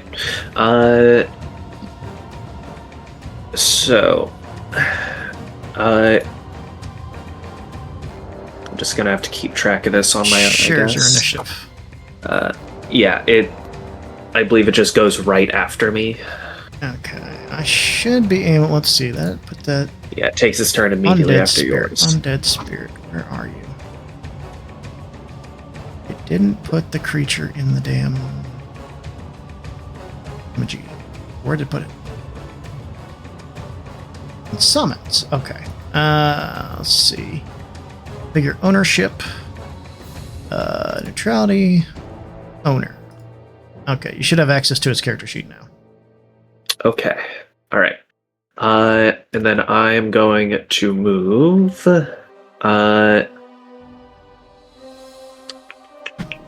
Over here.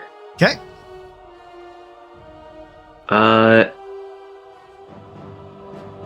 Because I don't want to be next to the shadow. And then I'm going to have my ghost hit it with Deathly Touch. Okay.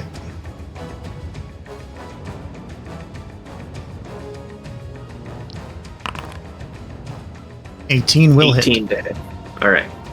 That will be damage. 11 necrotic. And the target is frightened until the end of its next turn. Okay, it is immune to fear. Alright. Good to know. And the necrotic does seem to do Also, less. it's also technically that should be more because it's not calculating correctly. Because Yes. it should be plus the Plus your spell's which one? level, so another 3, so that would have been 14 Okay. damage, which would get half to 7. Because it was resistant to the necrotic. Yes. Okay. And that is my turn. Okay. Its turn. It is going to cast... That's a legendary action.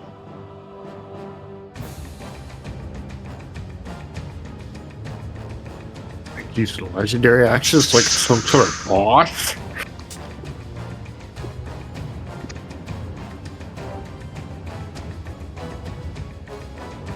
I mean, it literally just separated us from each other, so... Yeah, it is going to reach out and touch the undead spirit. A wisdom saving throw from the spirit. All right. Wisdom save. About 8. Okay. It takes 13 psychic damage. All right, then 13. There we go. Now, do we individually see it like reach out and like it's touching something? Yes. Then it is going to. Okay, yeah, it'll end its turn. Arendelle. Oh boy. I'm going to play the lullaby. I'm trying to decide if I'm going to do so standing right next to her or not. I'm going to stay right next to her. Okay, as you begin playing the lullaby, I will give you the mechanics for this. You will either need to use your action or bonus action to continue playing the lullaby. As you start playing, everyone becomes visible to each other.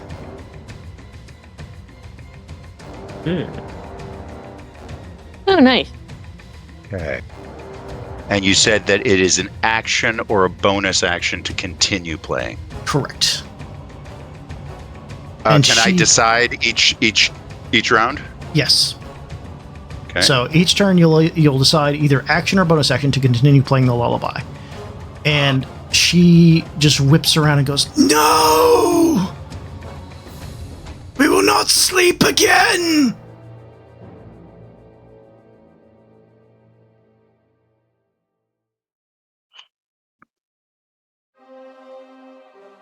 Probably would be best to use your bonus Uh, action so do you I can know- disengage. Play the Do other I side. know? Do I know if it's having this effect because it's the lullaby? No. Do I know that the action or bonus action and making the rest of the party visible is because it's the lullaby or because I'm singing? I'm playing and singing. Give me an insight check. Yeah, because I think I am going to change the song that I'm playing. Oh, it's not good. Yeah, it's not good. As far as you know, it seems like the lullaby's doing this. All right, I'm going to action disengage. Okay. I'm going to move to here, and I'm going to start remembering the song that I've been searching for. Okay. At the end of your turn, it is going to use a legendary action. Did not like that at all. It is going to cast, or not cast, but use Absence on you, using both of its legendary actions. Give me a dexterity saving throw, Arendelle. Pretty good at those. Oh yeah. You feel these energies coalesce around you, trying to pull you into almost a demi-plane, but you're able to slip out of the pocket that it was creating before it closes. Jay Doctor. I'm going to take steady aim from where I'm at, and I'm going to shoot this thing. Okay.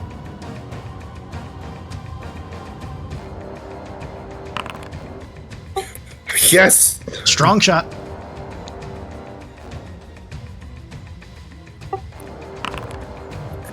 Does a 16 hit? 16 will hit. Okay. 13 damage there, and then I haven't... The undead is considered an ally, right? Yes. And I got an advantage, so I still get my sneak. So an extra 9, so a total of 22 points of piercing magical piercing damage. It's I'm actually guessing is... force when you do the strong shot, so. Oh, it's force. So yeah, force damage. Yeah. Fine. And don't worry about the whole magical thing. In 2024, there is no classification for magical damage. It's just straight piercing. Okay. Yeah. Okay. All right. Does that end your turn? Yes, because I cannot move. Revenge. Okay, start off. I'm going to go into my blade song.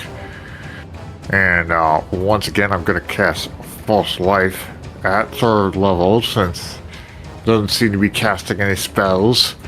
So might as well use that last 3rd spell slot to get some temp HP. All right. Alright, it's 21. And then I'm going to use all of my movement to get right up in it, face, and say, the real threat is me. Alright, and that'll be it. Okay. Mooney. All right. So, question, Arendelle. Yes. What is your AC? 15, I think. 15? Okay. 15. Okay, so you're not lower than me or anything. I just wanted to make sure before I took my turn. All right. With this one, I'm going to go ahead and cast the Shadow Wolf. Okay.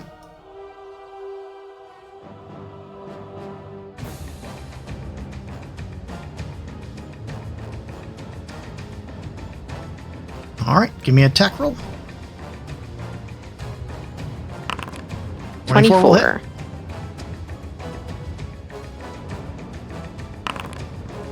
All right, 10 damage. It does do less. It is resistant to piercing. Okay. But still a bonus action you can use every turn. Okay, and that'll be the end of my turn for right now. Okay. Umbra. All right. I am going to also spend my action and bonus action casting Shadow Wolf. I don't know why I'm still having I'm not supposed to be concentrating on summon undead. Shadow Wolf. And then biting with the Shadow Wolf as a bonus action. Mm-hmm. 26 to hit. That'll hit. For 8 points of damage, which will get halved. And then I'm going to tell my ghost to attack. All right.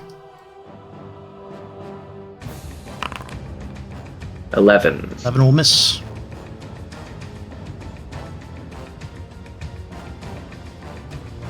That is...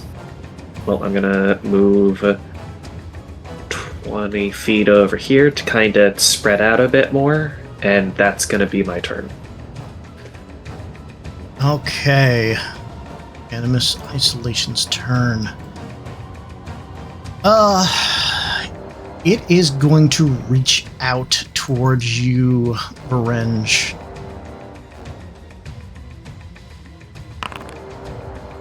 Missing with a 16.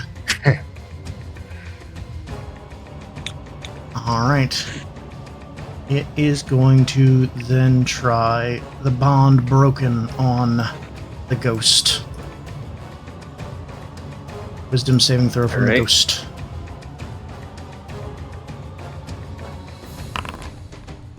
Six.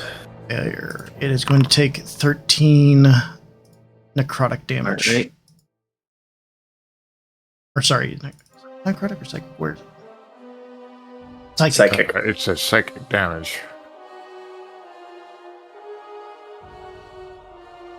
Okay. Arendelle, are you using your action or bonus action to maintain the song? I'm going to use my...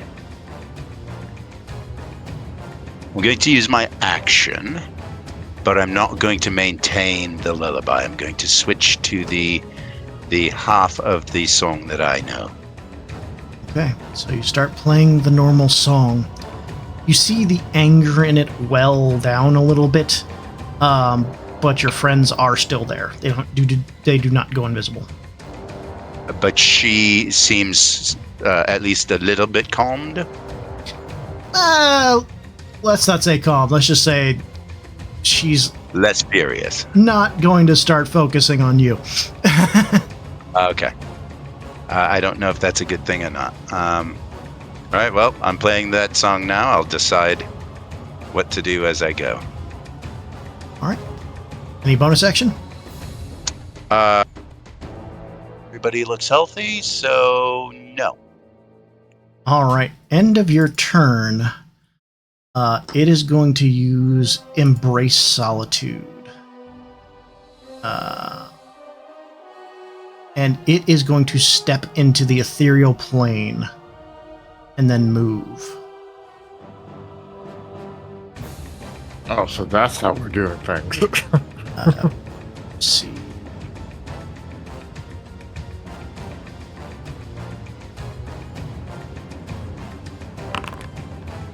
Okay, it is going to step through the ethereal plane and pop up next to Umbra. Very well. Shade Doctor.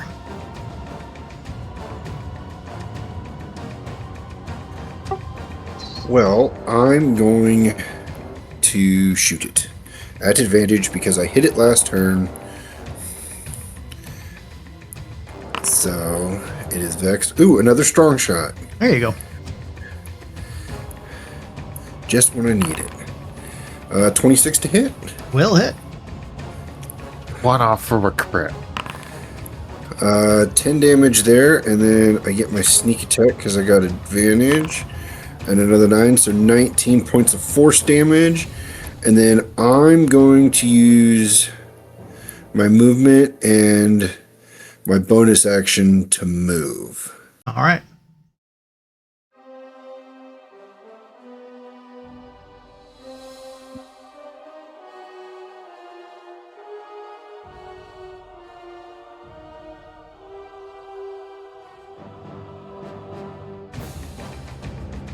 All right, end of your turn. It is going to cast Uncaring Void. Both of them. So it is going to do it on. Where'd the template go? Damn it. Is going to cast it on Umbra. It is a pool that will start to grow every turn. Creatures that start their turn need to make a DC 14 save, Constitution saving throw.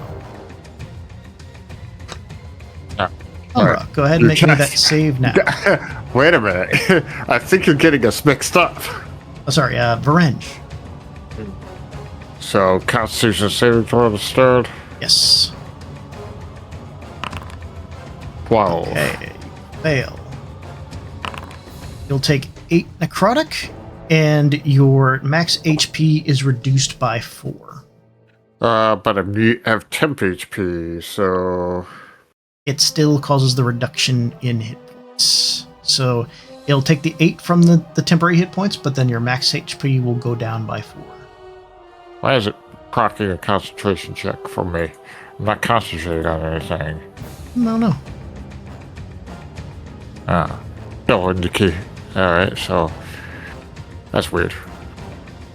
Okay, so... But you were free to start your turn. Max HP dropped by 8? By 4. By 4. Mm-hmm. So you took 8 to the temporary HP, and then your max HP drained by 4.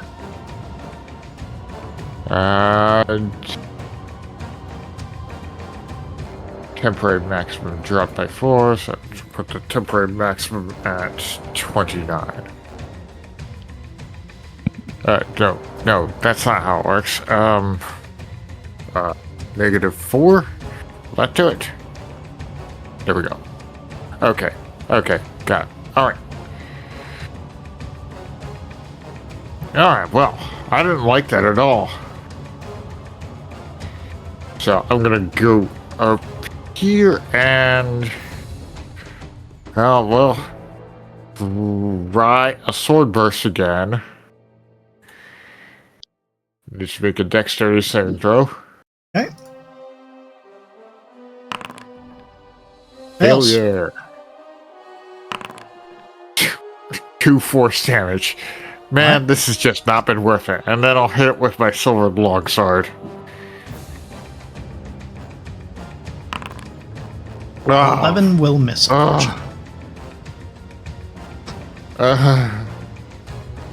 Alright, well, yeah, Yeah, I guess I'll sidle up over here to give more room for my eyes. But yeah. Honey. Okay. Ooh. Okay, so, well, bonus action, Shadow Wolf. Okay. Oh, what's the thing on that? Hold on.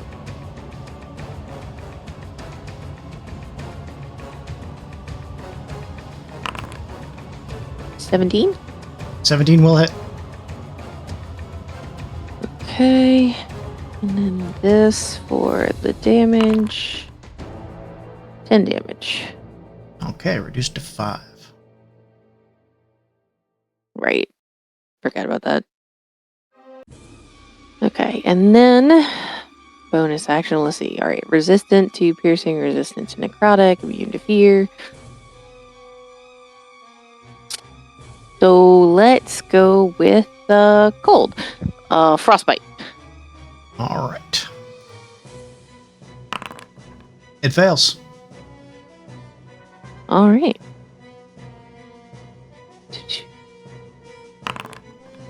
Okay, so 8 cold damage. Okay, the cold goes through normally. Okay, and disadvantage on next weapon attack roll. Okay. And that'll be the end of my turn. Umbra. All right. I am going to bonus action Shadow Wolf. Okay. All right. Yeah, that'll hit. And it's definitely not in darkness, right? It is not. It's actually producing Yeah. light. Yeah. All right. was just That'll about to be add that. 16. And then I'm going to cast a... You don't know how it reacts to psychic. Yeah, I we have will- not seen that. Cast...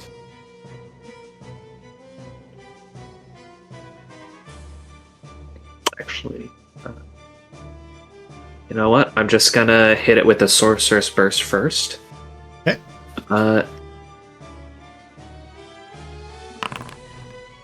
When tool hit. Alright. And this will be psychic.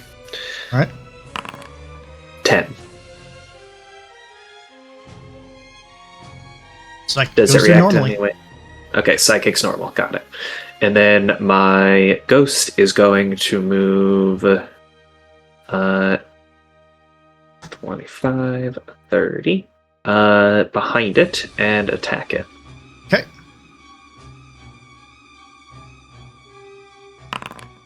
$14 to hit. 14 is the number. Alright, that will be 4 necrotic. So it gets half to 2. Correct. And that is my turn. Okay, it is its turn. It is going to drop another uncaring void on the two of you. Doesn't take effect Okay. until the start of your turn. Okay. Well, okay, yeah, alright. So, clump together, bad idea. Alright. Then it is going to.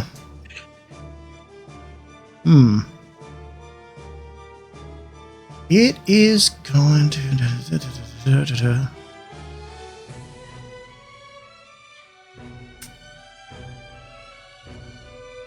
Roll d4.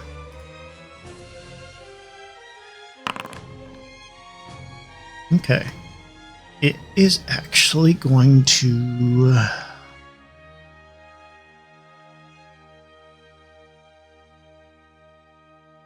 Use.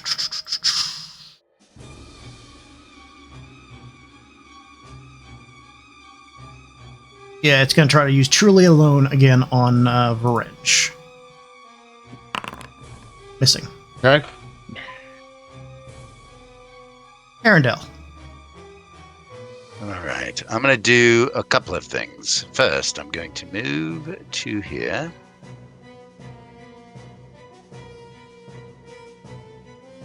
Then I'm going to, with my action, I'm going to switch back to the lullaby. You see her gaze shunt to you. With my bonus action, I'm going to Mantle of Majesty. I'm going to...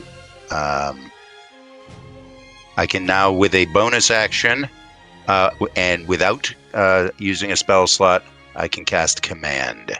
Yeah, for a minute. And basically For 1 you're minute. concentrating on it, correct? As long as...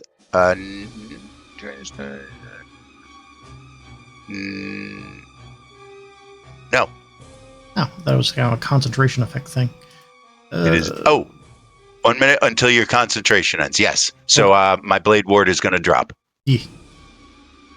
And I am going to command her. Can I, while I'm doing all of this, can I just glance into the crystal?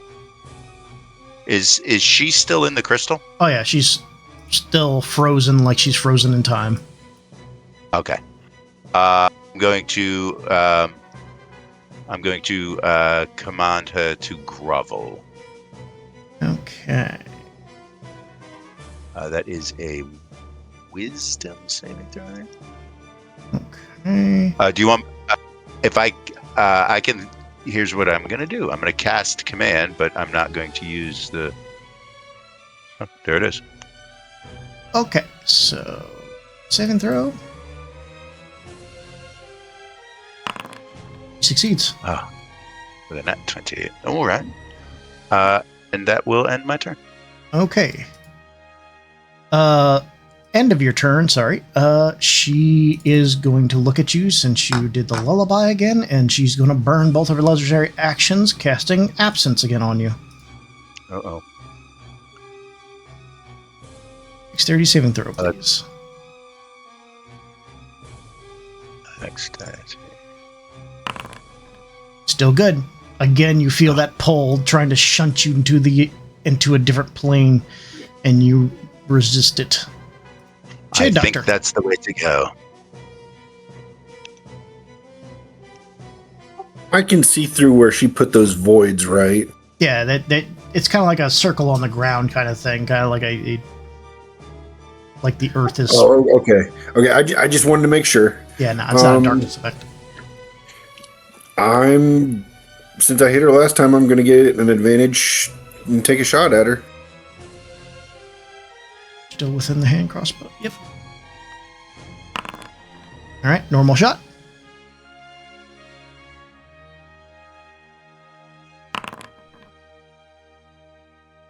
$25 will hit. 25 hit?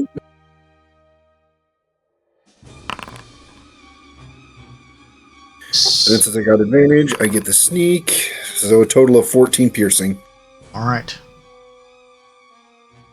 Just not actually concentrating because it didn't work.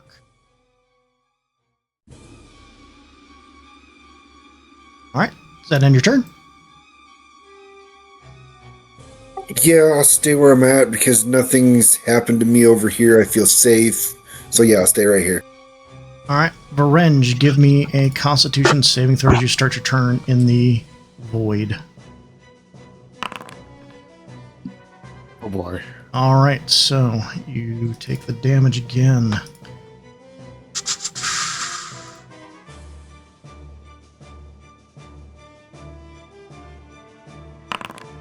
$17 damage, and your max So hit that's- points are reduced by 8. 8 plus the 4 they were already reduced by? Correct. Okay, so is the damage done after that reduction, or? The damage is done before the reduction. Okay, so it doesn't matter because I burned through the temp HP before getting Yeah. the reduction. Alright.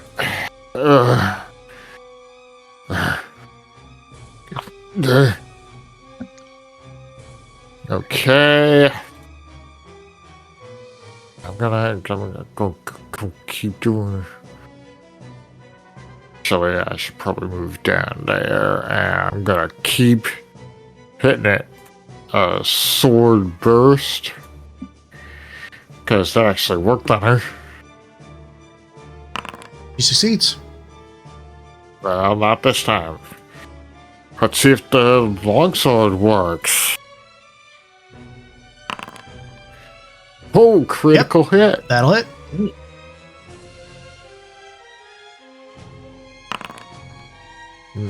9 slashing damage on a sword longsword. Okay. Goes through. It removes the resistance.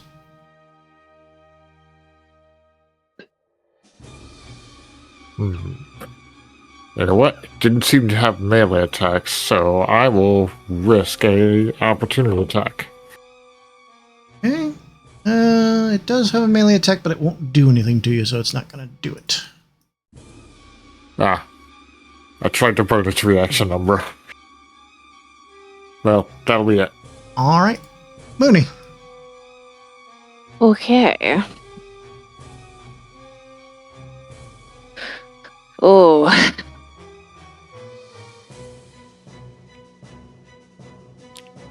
How far down are you, Varen? You technically cannot heal me for anything because I'm at my maximum. My maximum has just been reduced. Oh. I did not pay attention to that. My bad. It's okay. Never mind. I did have a lot of temporary hit points that ate the damage. Oh, that's good. I'm gonna back up a little bit. Bonus action. Shadow Wolf. Okay.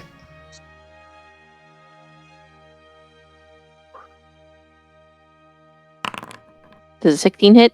It sure will. Alright. 13 damage. Right. 6. Yep. And then...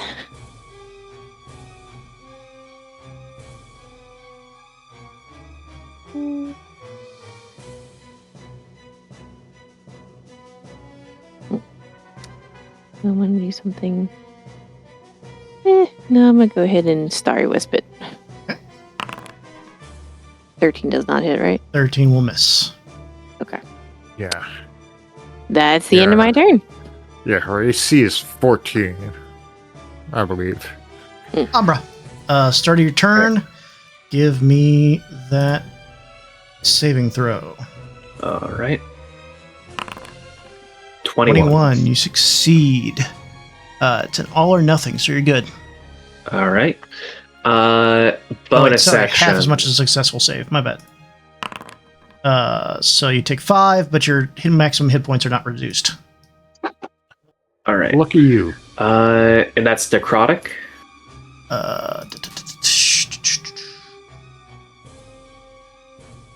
Yes. So you're 2 damage. Okay. Correct. So I'm just out of temp HP pretty much. All right. And then concentration.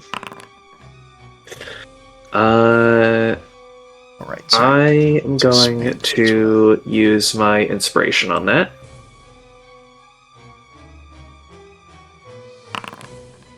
All right. Well, Shadow Wolf goes away. Cool. Yeah. Dang it. In that case, I'm going to move.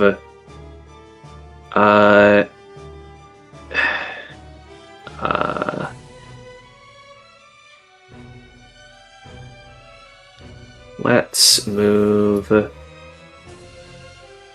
Actually, you know what?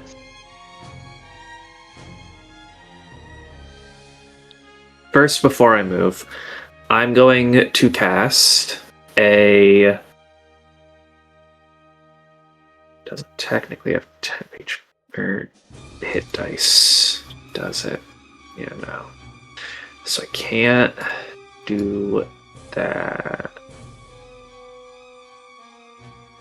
I was gonna Wither and Bloom to heal my guy, but it doesn't have the thing.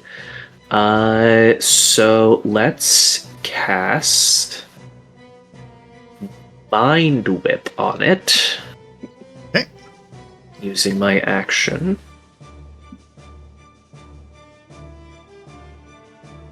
So let's make a DC 17 intelligence. All right. So it will use its legendary resistance. All right.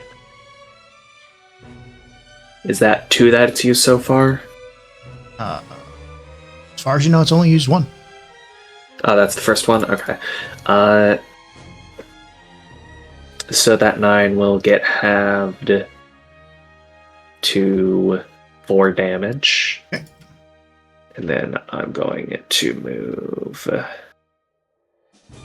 it 10, 15, 20, 25, 30 over to here. Okay. And I'm going to Quicken spell. I don't technically have 2 sorcery points. I do, because I should be at 4, but it's messed up. So I'm going down to 2 sorcery points to quicken a sorceress burst. Okay. Actually, you know what? I'm gonna quicken, instead of sorceress burst, I'm gonna quicken a mind sliver. Okay.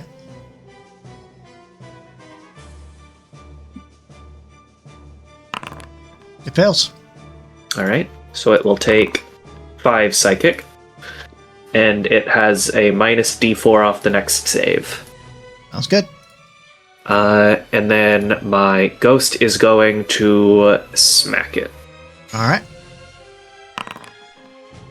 That'll hit. 10 necrotic. No, that should be 13. No. Yeah, 13 because of spell level. Necrotic reduced to 6. Yep. All right. Its turn. It's pretty tired of the spirit in its face.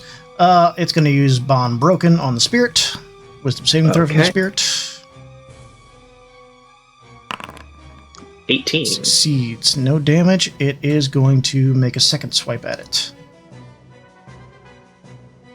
It can just do that twice? Yeah. 2. All right. Oof. Alright, spirit's Ooh. gone. All right. Damn. That burned both its actions. Arendelle.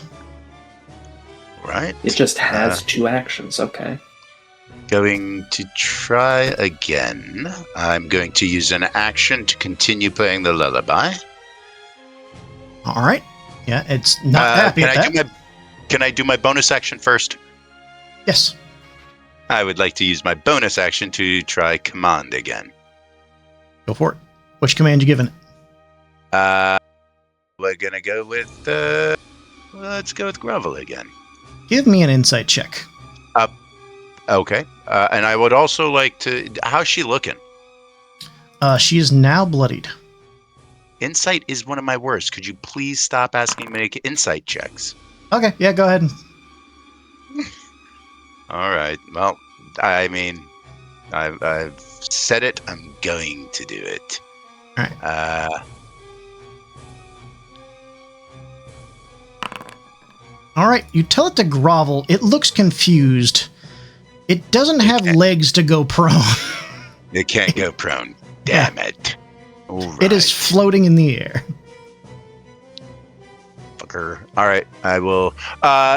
Quick question above board. Yeah. Are the words that are written on the screen right now under command the only ones available, or can I use some creativity and come up with another one-word command? You can one more. What you thinking about? I don't know yet. Okay. Well, if you think of something specific, we'll talk about it then, Okay. and I'll let you know if you think that'll work or not. Okay. Why? That'll Yeah. do All right. End of your turn. It is going to try to it's going to keep burning this legendary actions on you because it does not like that song. Give me the dexterity saving throw again. Yep, you're keeping its legendary actions tied down. That's yeah. Okay. I'll be ready. Pretty awesome. Shade Doctor. I am going to shoot it at advantage because it's vexed. All right.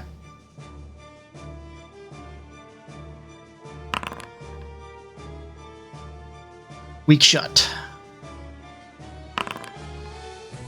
14 is the number you need.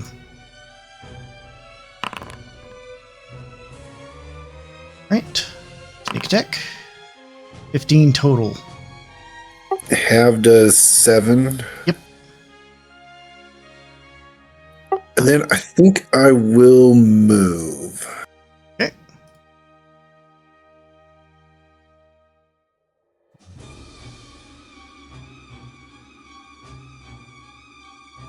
And then I will bonus action dash to there. Because it seems like the darkness isn't going to get here as quickly on the ground as it was over there. So I will stay right there. All right. Orange. All right. All right. I'm going to be taking the attack action, but I can replace both my attacks with the cantrip, and I'll use Firebolt this time. Well, It will miss. Alright, well, going up to it, it's facing longsword time. 14. 14 is the number you need. That's actually, I should have added 4, but, either way it hits. 9 slashing damage with my silver longsword. All right. Fully goes through. Alright, and I will back off there. Mooney.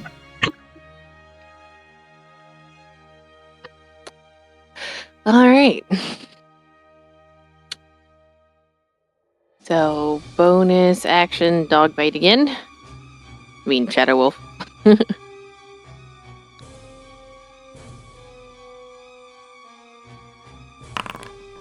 15 will hit. All right.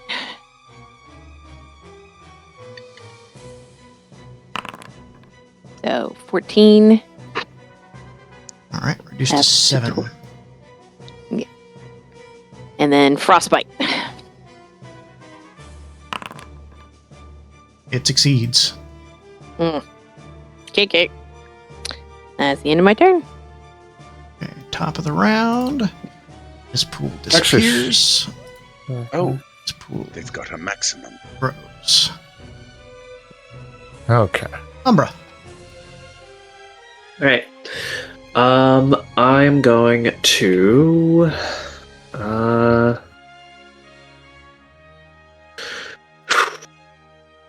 let's cast. I lost the wolf. My guy's dead. I'm gonna boomstick sorceress burst. Go for it. 18. 18 will hit. 13 psychic. Okay. On the wrong thing. There it goes. 13 psychic.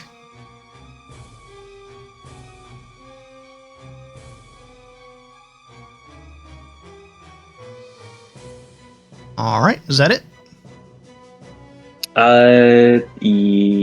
Yeah, that's gonna be my turn. All right.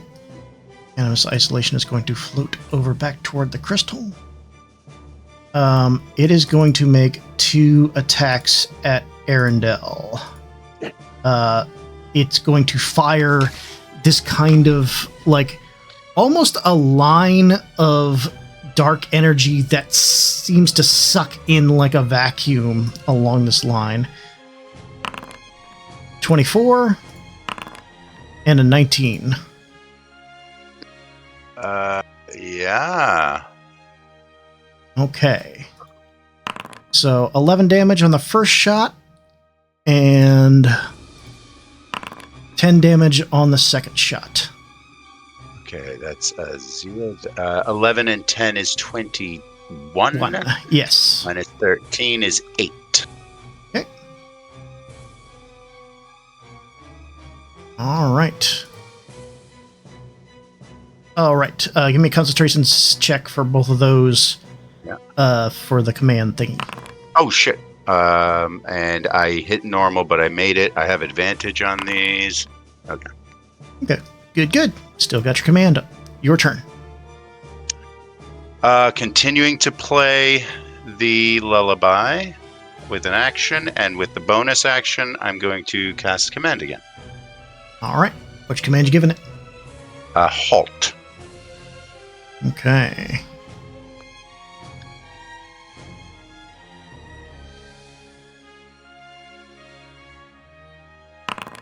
God damn it, with the nat Succeeds. 20s on her saving throws.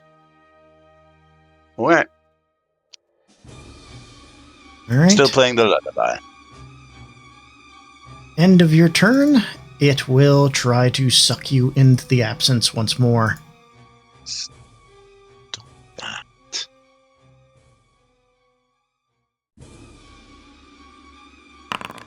Ugh. Well, Right. goodbye, everyone. Does anybody do anything for that? We silvery barbs that or something? No, that would give him the disadvantage to him. Oh, okay. Okay. Yeah. Arendelle, Can I embarrassing slide whistle that? embarrassing slide whistle does not affect your own saves. So you are sucked into this void and you are suffocating. You will last with a con of 2 turns before you're reduced to 0 hit points. Okay. It is concentrating on this. You can also, at the end of your turn, make a charisma saving throw to break out. A charisma Okay. or dexterity? Charisma. Okay. Shade Okay, Doctor. so we gotta break our concentration.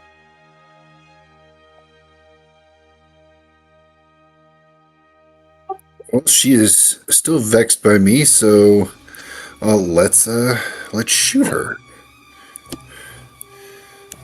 Come on, roll big. There we go. There you go. Come No. on, crit. Come on. That's still good. I Still still hit. hits and still force damage. Yeah. It's a big There's damage. 16 for that one. Because I had advantage, I get my sneak attack, another 12, so 28 force damage. Big That damage. means the concentration DC is 14. 14, I believe. Yeah. And she is going to burn her second legendary resistance to maintain the concentration.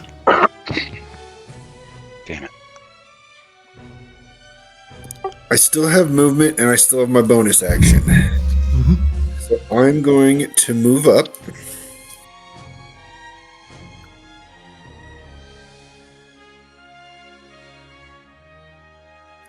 To right next to her, and I'm going to take. I have a silver dagger, don't I? I do believe I do. Let me double check that. Make sure I got a silver dagger. You have a silvered short sword. Okay, I will take the silvered short sword and stab at thee with my bonus action. Is that a light weapon? I think it is. Yeah. I think so. Short swords are light weapons. Okay, yeah. You just don't get the nick. Yeah, I don't get the nick. So it would take your bonus action to use that. Yeah. So I do get advantage because it's still vexed, so I'd get advantage on this one as well. Right.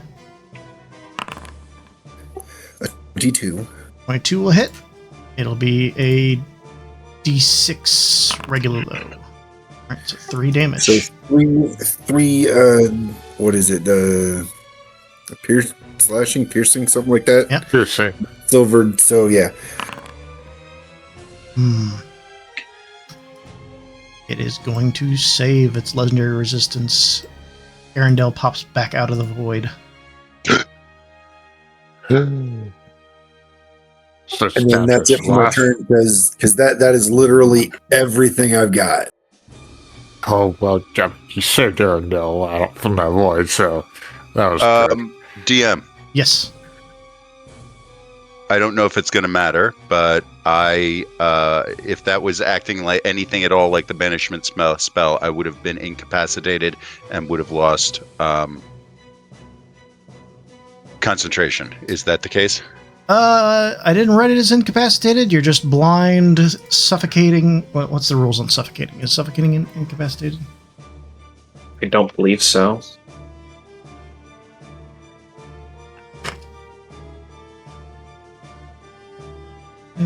Nope, it's not incapacitated. You're still good. Okay, good.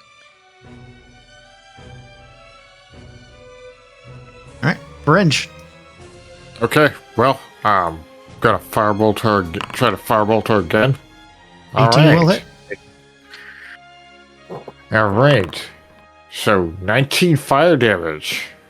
Fire goes through normally. Excellent. Good to know. Move up to her and slash at her with my long sword. Short sword. 25. That'll hit. And 7 slashing. All right. And I will stay right up in her business. All right. And that'll be it. Mooney. Okay.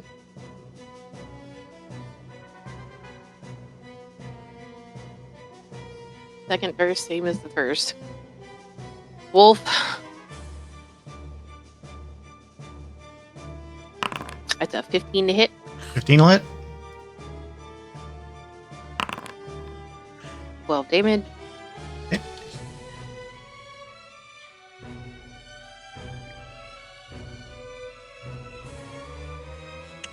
And,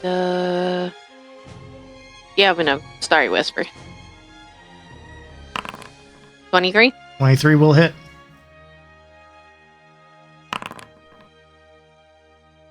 Nine radiant. You see the radiant burn through her. It definitely does damage. Not more, but she doesn't like that. Okay. And that'll be the end of my turn. Umbra. Alright. Gonna just boomstick the sorceress burst. Okay.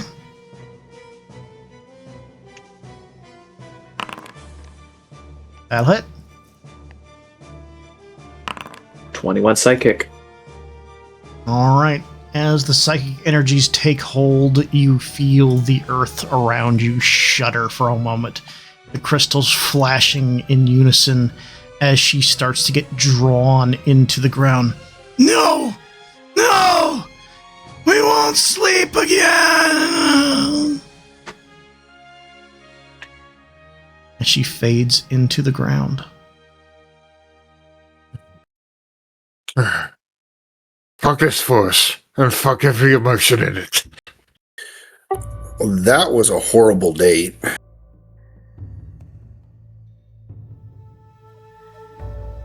I am moving back to the crystal. Oh, are we still in initiative? No. I'm You moving back hesitated there. crystal. And I'm going to switch to the song that I've been searching for. As you start to play the song, you hear the crystals around start to light up and hum. As you hear it also clearly start to play. around again. But it's close. It's so close. Like you hear her playing it herself. And you glance down and see an instrument lying on the crystal. A strange kind of... Well, you probably have seen a hurdy-gurdy before. But it's playing by itself. The crank slowly droning on. The buttons being pushed as it sings in unison.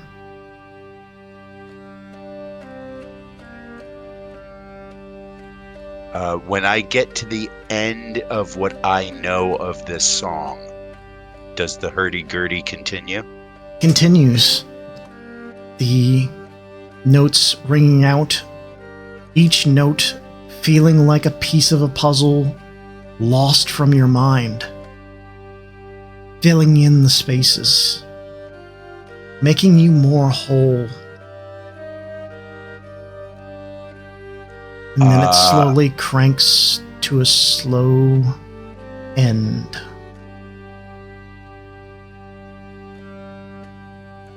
Quickly pull out a piece of parchment, the same piece of parchment I've been working with, and write the music down. Okay. The instrument is still there. A fine, strange, almost grown instrument. Vines entangling around, becoming the strings. A crystal laid inside, amplifying the sound. The crank made out of pure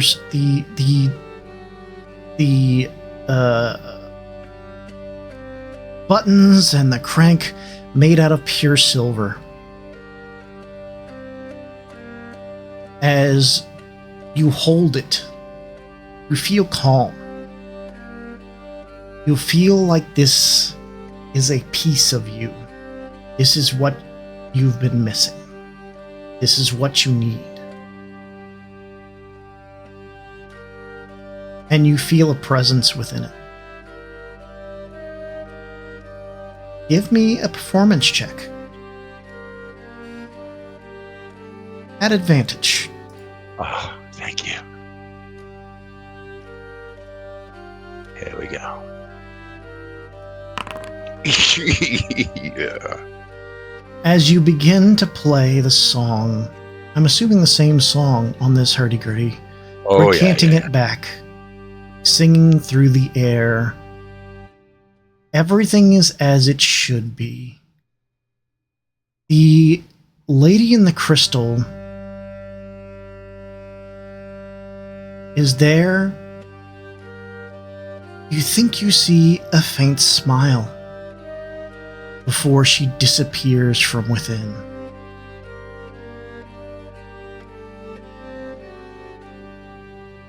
He's no longer in the crystal. And you hear almost a whisper, and you know it's from the instrument. Take me with you. Okay, my lady.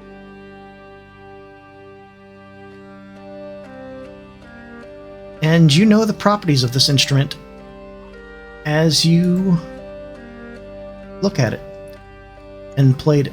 So, congratulations, you've all found your first artifact.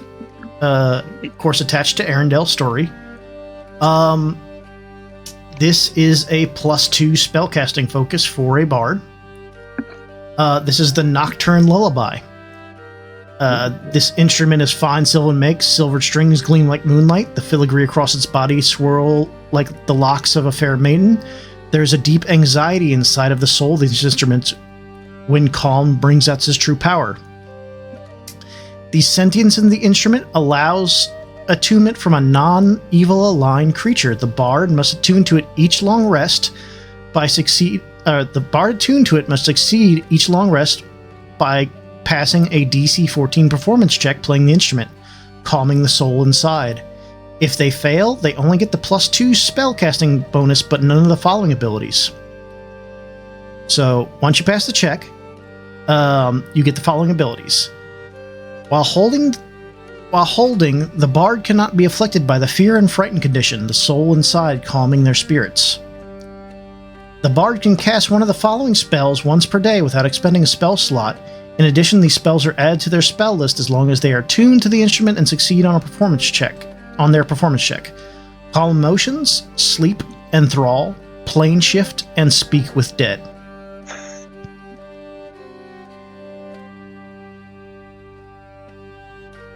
What, is that it? Yes. Is that it? Oh, I can. You just got the ability to travel between different planes. Gonna steal somebody else's thing for this. Where's my Vorpal property, DM? So this is when I attune to this, if I don't pass the performance check, I still get the +2 Correct. spellcasting focus, and that is +2 to DC and to attack rolls, or just Correct. to attack rolls. Now, it doesn't stack with the Bouncing Bauble. That's the only thing. Because the Bouncing Bauble is also a spellcasting focus.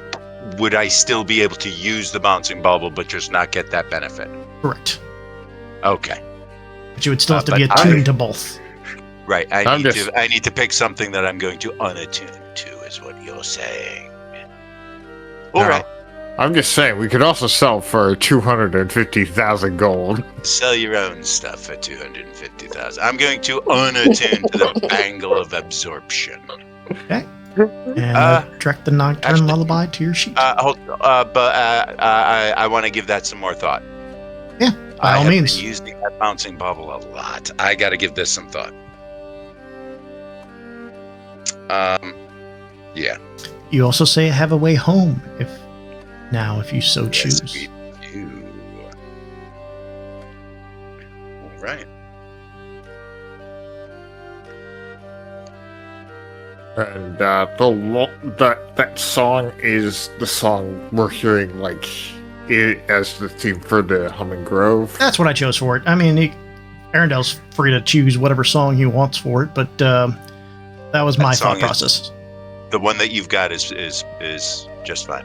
Gotcha. A very somber tune. I feel somehow complete. I want to remind myself to periodically just try to mentally chat with this hurdy-gurdy.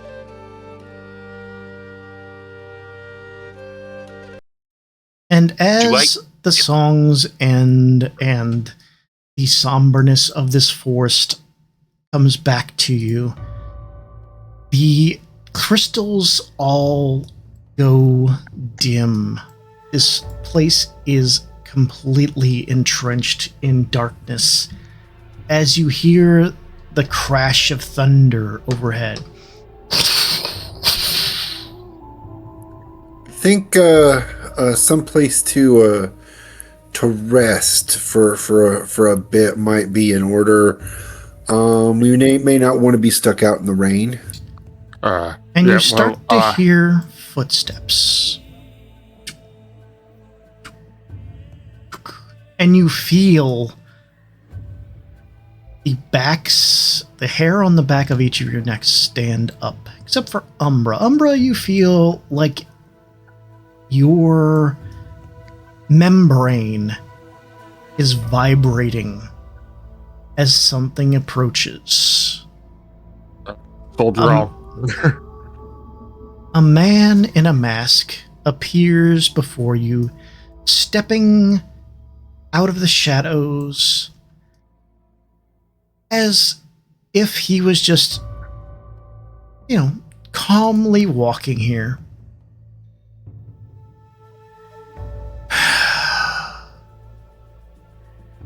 You've broken my music box, it seems. Should have taken better care of it.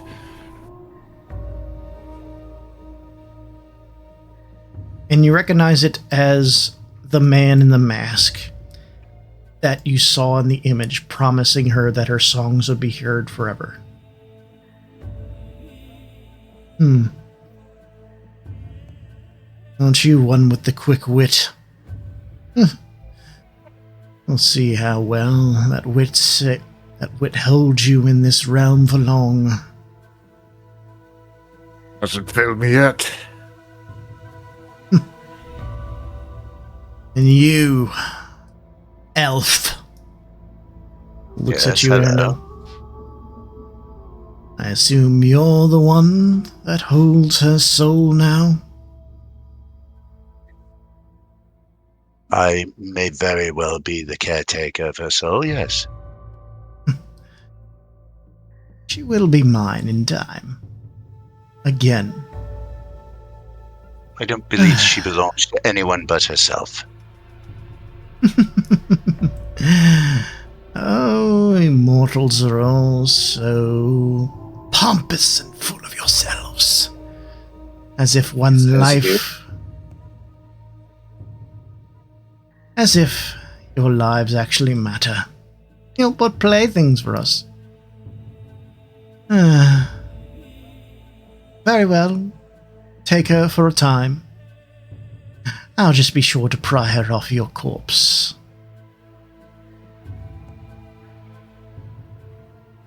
I will warn you, though. This realm is very unfriendly to those who disrupt our plays.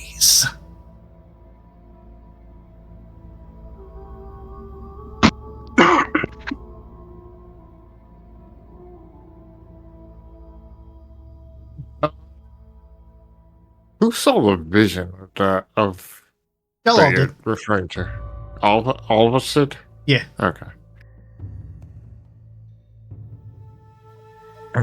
Okay. So, I'll respond. We were part of one of your plays. I wasn't impressed. They're not for you, dear. You're merely all just toys. And we'll decide when to break you. But you have your prize for now. I assume you'll be gallivanting about. Know that I will be watching. And I will be waiting. That's kind of creepy that you'll be watching us. Well, you're one to talk. I've seen the blood stains you drag behind you.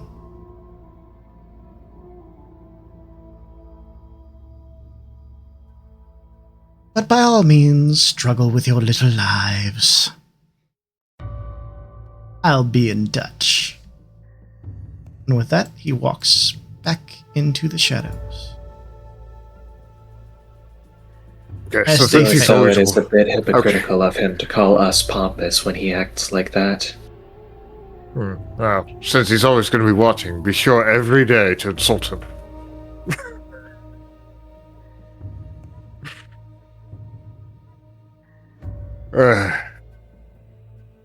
But, if that is all, I think we should leave this wood. And, where was it you wanted to head to, Moody? Oh, is the shadow gone? The shadow is gone. And it immediately starts raining. Right. On I don't recall any Varange. places. What? Right. To be There's- specifically, Yes. There like is one cartoon cloud just there raining is on a me. 20-foot radius around Varange that is raining. Okay, that's very cute. Wow. Wow. Hey, that's impressive, Wrench. How'd you manage to make that happen? I think it was from pissing that guy off. Oh, well, good job.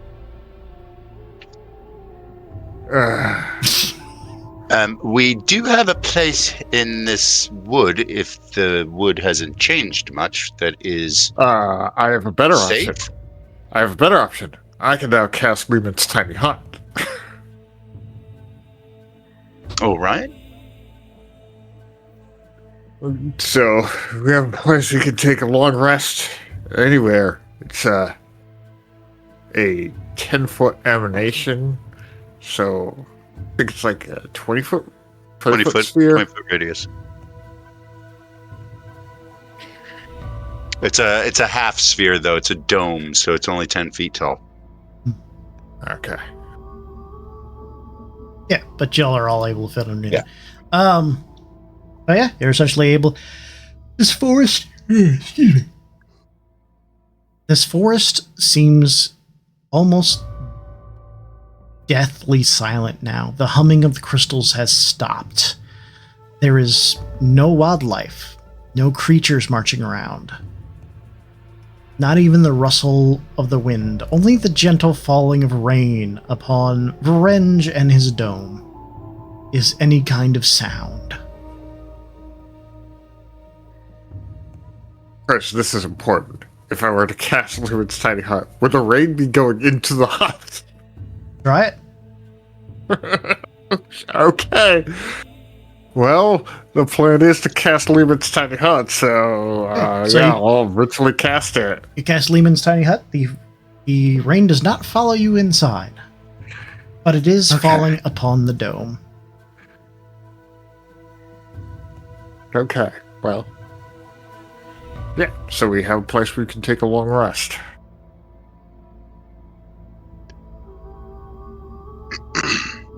Is that what you're So doing? we are to rest before heading off to the swamp that Mooney wanted to go to.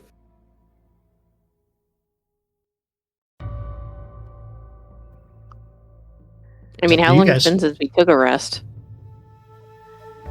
It feels like forever. It's true.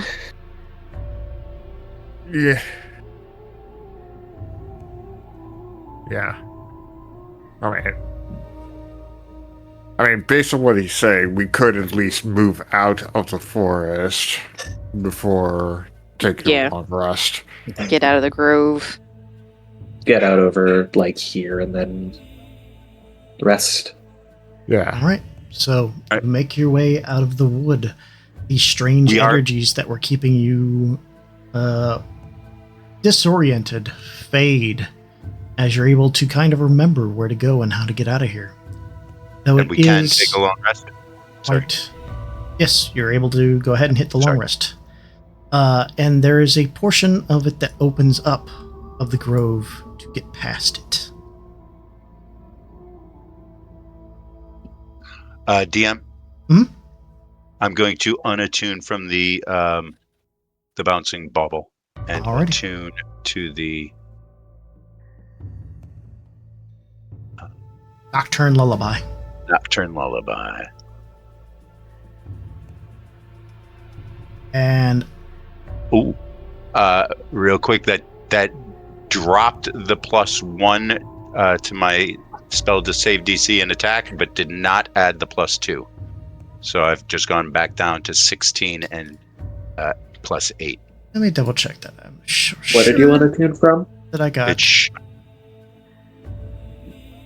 What did you want to tune from? Oh, you have to equip it too. oh. Sorry about Did that that. fix it? I don't know yet. I'm going to. No, it doesn't look like it. Doesn't look like it did. Let me look into the programming. It did raise my attack. It did not raise my save DC. Oh, for some reason it's blank. There it goes. There It's good. it is. We're getting to the point where we're going to have to start selling some of our magic items because we only have so many attunement slots.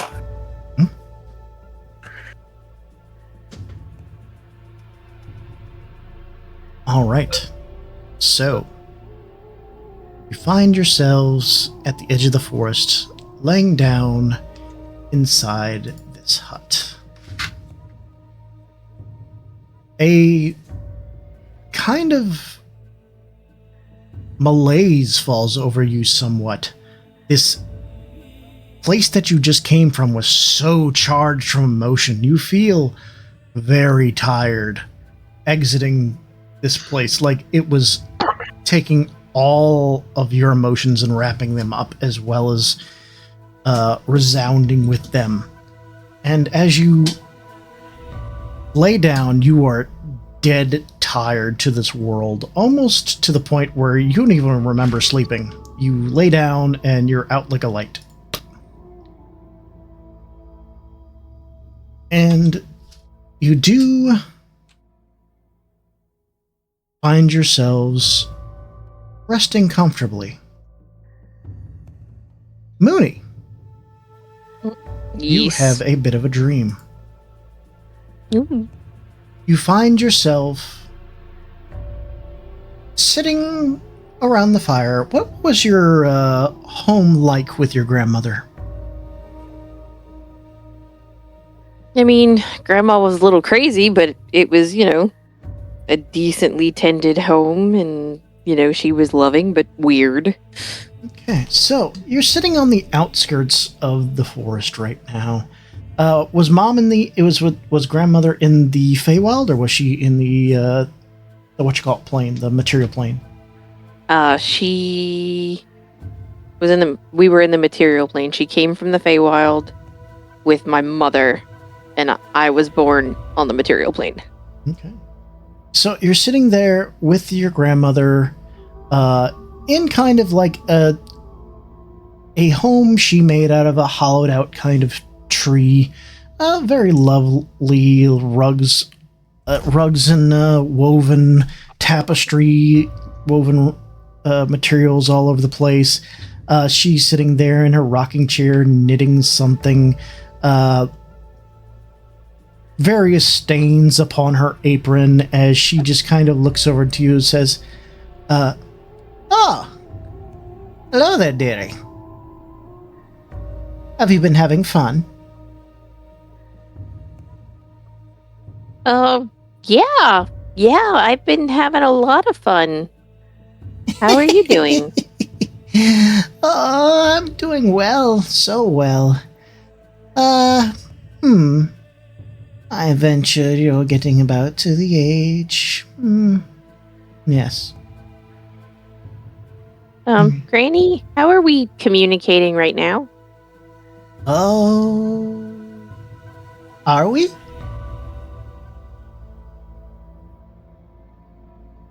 Well, I'm not here. Well, there. I'm here. I'm on the Feywild. You're in the material plane still, right? Or did you come to the Feywild and I didn't know? No, none of that. Anyway, did you know what we were like with our family? No? Our family was a bit of outcast. I know I've told you this once or twice or 3 times or maybe 17. I'm not quite sure of the count anymore. Anywho, our magics got a little bit tied up into what you would call hag magic. And we're not traditional hag magic like you think we would be. I don't know if you know how hags are reproduced, but typically hags tend to eat children like yourself. And then spit and then give birth. So you ate somebody and birthed Mom, and then Mom ate somebody and birthed me? No, dear, we're not actual hags. We just got tied up with them. It's said that one of your great ancestors was a hag, actually. So somewhere along the line, somebody ate somebody and had a baby. Great. Good to know. So. Anyway, the stories get a little bit muddled. Anywho, there was a bit of a promise made. 7th daughter of the 7th cycle of the 7th something. There's a lot of 7s and all these things. Anywho, there is a bit of a tale. See, we're what hags are supposed to become. Well, we're kind of a You're kind of the plan for what hags will become next. Apparently. Seventh daughter of the seventh cycle. All the way down the line to whoever that crazy bitch was that ate someone. Ate a child. And, if you ever do find yourself back in the Feywild, they may try to eat you. Oh, really? May. I'm not exactly sure how the legend goes, actually. It's been so long since I heard it. Anyway, you might find a little bit more about what yourself. You might even be able to find a cure for a family line. Or, dig a little bit deeper into it. Okay, so where should I do that? Just follow the mushrooms. You know you love your mushrooms. Are they tasty mushrooms? I mean, they might be a little more, Yes! Follow the mushrooms. Okay, Granny. I will follow the mushrooms. And she actually pops one in her mouth, and you realize now, for the first time, Granny was high on magic mushrooms most of your life. That makes a lot of sense.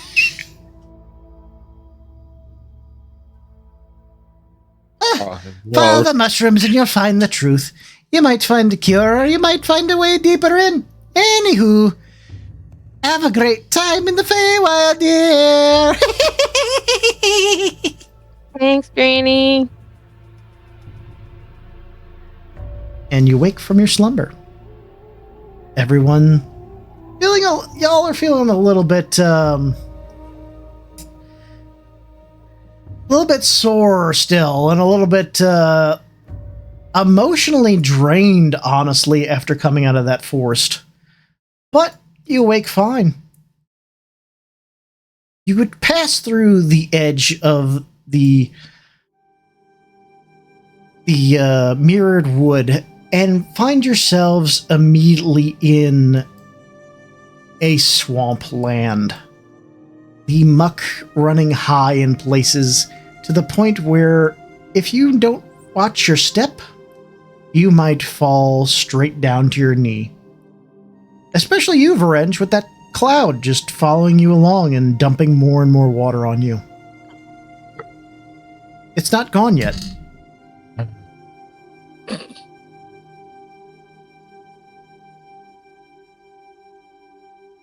How would you like to start off your day?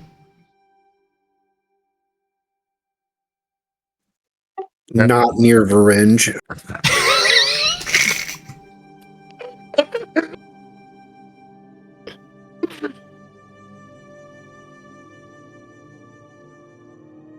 I hate the Feywild. I hate the Silky Cloaks. I hate them. I hate this. But you though, Mooney, you're delightful. Oh, thanks.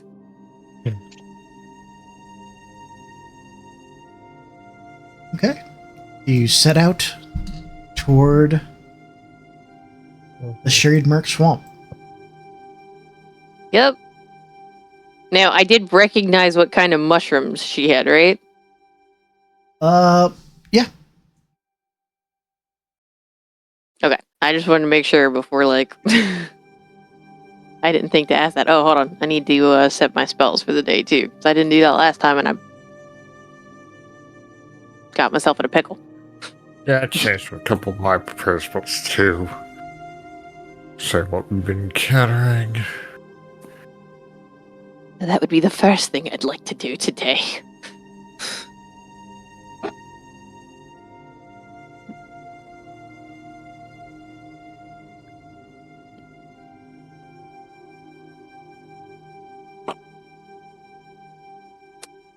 I'd like to set my spells too. Of course you would. The spell shoot and stab. Right. And heal. I got the spell heal as well. That's true. No, that's innate. Never have to prepare it.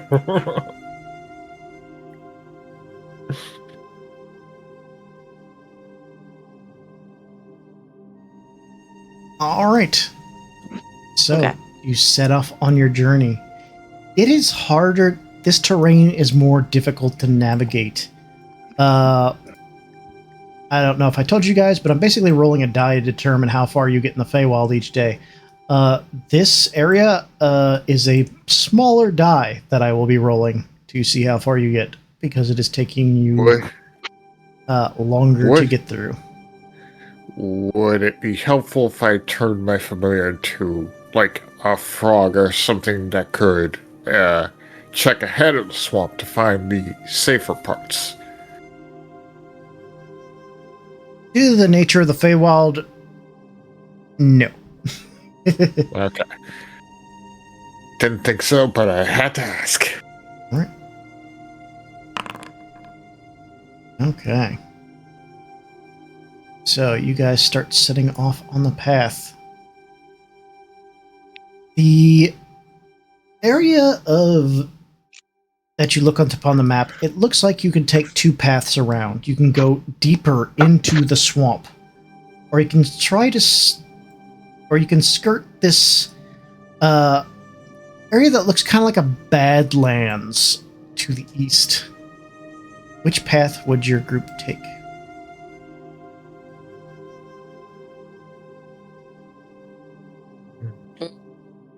I think the Badlands would be less negatively affected by the rain cloud I'm currently dealing with. That's my input. That way so you can be cleaner. Anybody who would like to give me an insight check? Now's when I'm going to do well. We all know Varinge is very vain about his appearance. Varinge and Umbra, as you stare down upon this map, it does, like, this map is not static sometimes. You see things move and things kind of drift on the map from time to time.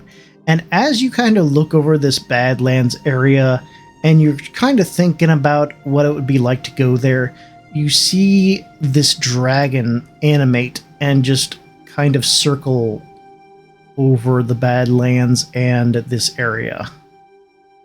Okay. I changed my mind. So you feel like it may be easier to get through that area. However, there's the potential that dragon may patrol there.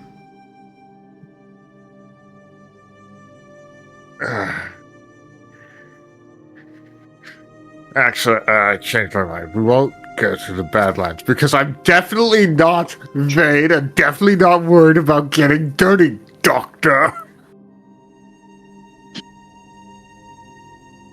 Varinge, make me a dexterity saving throw. Oh no. Okay, just give me a second. Alright. Okay, yeah. You were about to fall, like, you were about to step into what would have been waist-deep mud. But at the last second, notice that you're about to step there and go, whoop. But you're still getting rained on.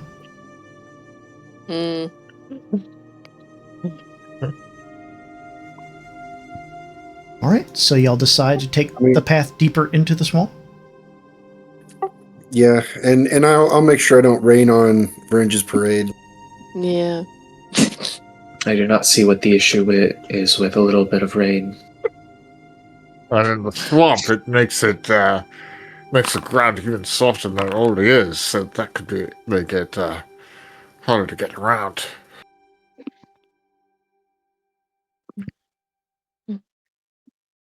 Okay. So, as you are wandering through this swamp, you see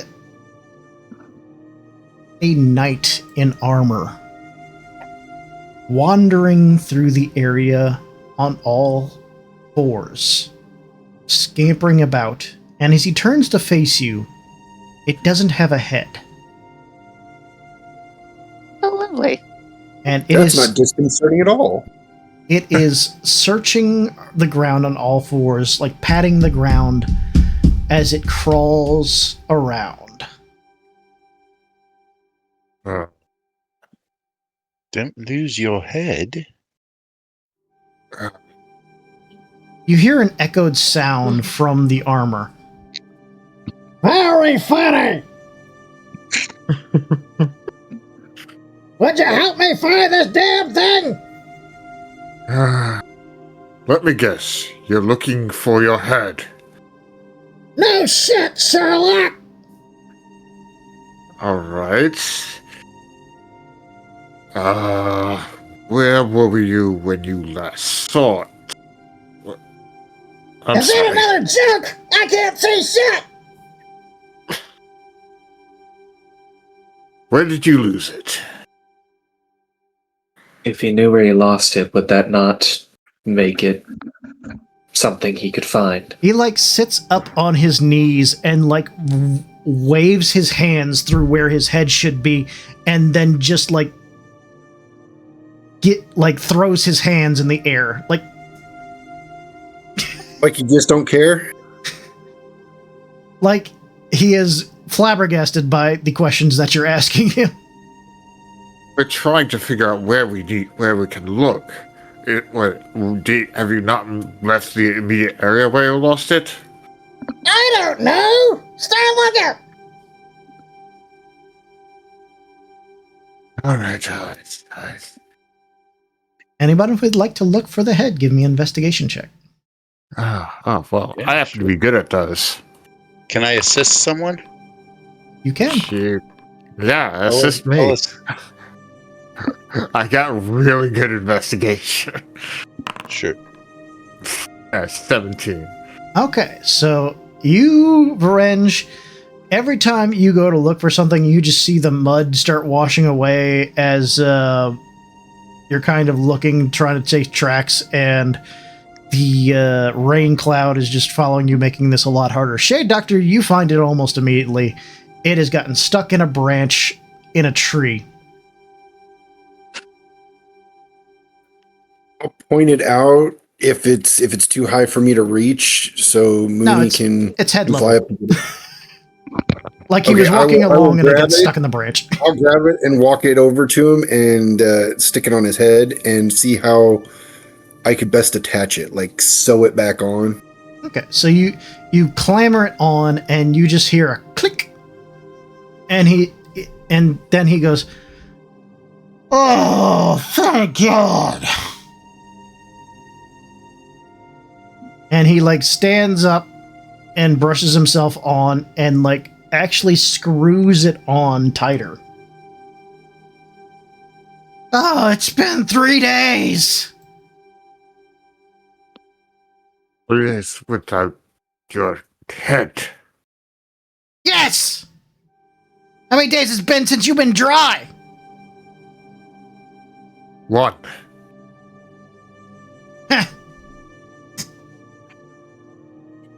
What is it with that anyway? It's just raining on you. Oh, well, I seem to have pissed off someone in the Silky Court. Oh! And they wanted to rain on his parade. Yeah, I see that. It wasn't smart of you. No, it wasn't. Anywho. Bye. And he starts to walk off. I put a hand on his shoulder. Now, wait just a minute. Yeah. We just took our time to help you. Don't touch me. I'm getting rained on. I'm going to rust. Would you step back just for a second? Well, don't you think the doctor deserves some compensation for what he did for you? Shakedown, huh? You know, in the Feywild, it's nice to give instead of get. I don't believe I asked for anything. But hospitality. All right. You're the one that found it, right? Yes. It was in that tree over there. All right. Here. And he like opens up his chest plate and pulls out a bottle and gives it to you. I take it and look at it. And then he starts walking off. Have a good day. Try not to get your head stuck in a tree anymore. Gives a sarcastic wave as he walks off in the mud. I will turn to Revenge. Oh, and before I forget, and I pull out the leather pouch, the leather scroll pouch. I'm like, I found this on that skeleton guy that was kind of scary. Inside of that, you will find a scroll of Cure Wounds. Would someone only be able to use that if that's on their spell list? Yes. Correct.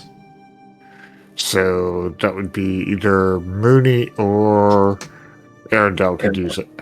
Correct. So one of you guys can take it. What is it again? I'm sorry. Scroll of Cure Scroll Wounds. Oh, sure, I'll take it. All right. I will create a... You are fairly mobile, so you could get to places quickly. All right. Scroll of Cure Wounds has been placed in your inventory. And then I will take the vial and put it with the rest of my healing potions. Do you ask anybody to identify it? Nope. Okay. Oh. Put random vial on your sheet. Hello. Russian roulette. I mean, I already gamble with my bow. I might as well gamble with the vials.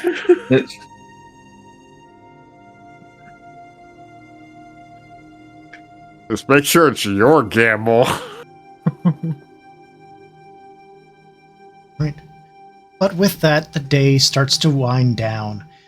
You're effectively in the Unseelie Courts area, the Winter Courts domain. And as the night falls, it actually falls. For the first time in this realm, you experience an actual night. The multiple suns in the sky drift down below the fog sea and disappear into an incredibly starry night. Though the stars don't actually seem like stars. They are moving. They are swirling. They are dancing in the night sky.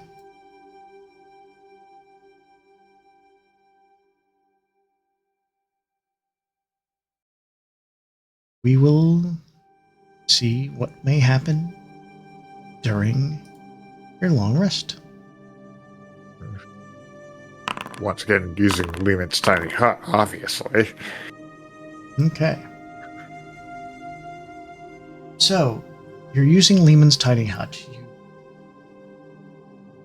Give me survival checks.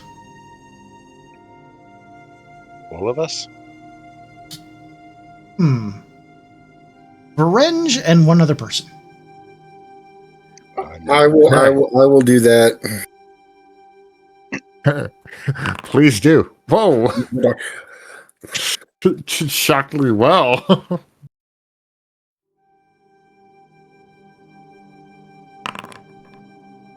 Okay, good. Shade Doctor and Varenge working together, you find a spot that won't sink and find yourselves entombed in Lehman's tiny hut. As you bed down for the night in this sea of dancing stars, you find yourselves very comfortable inside this hut. It's better than walking around in the murky swamp. The humidity of the swamp not finding purchase within this refuge from the elements. Do you take watches, or do you trust in the hut? Shade trust in the hut. Well, Arendelle will do his normal thing and watch for the second half of the night. Umbra will also keep watch, just because it's what we usually do. All right. Give me perception checks.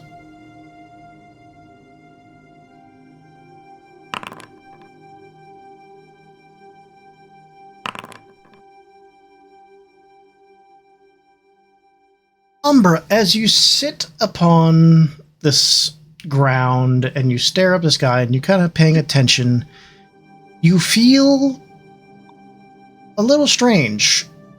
It's like the sky is getting closer.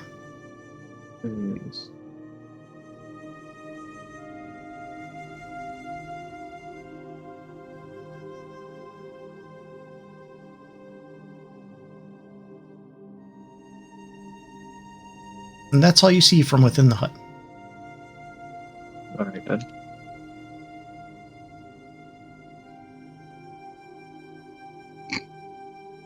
All right.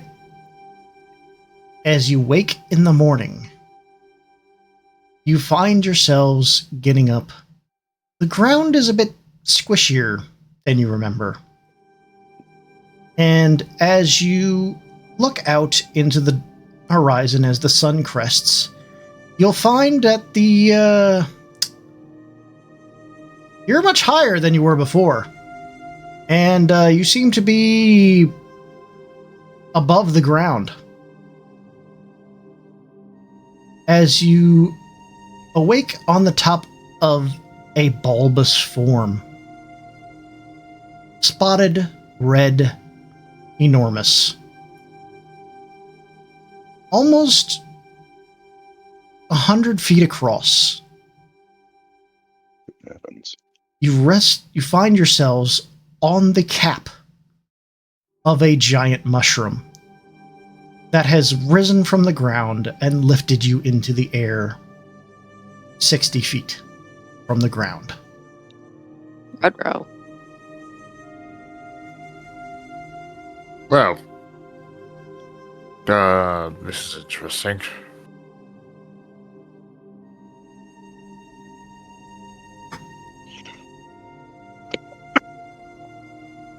How do you proceed?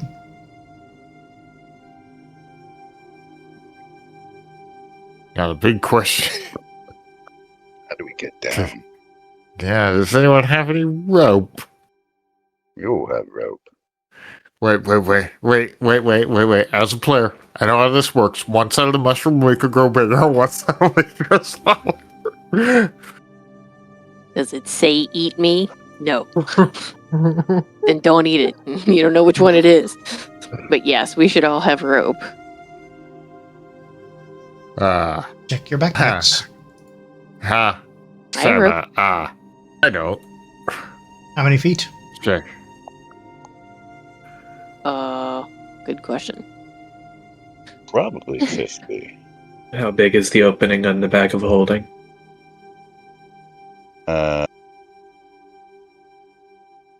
I think it's just like a normal backpack.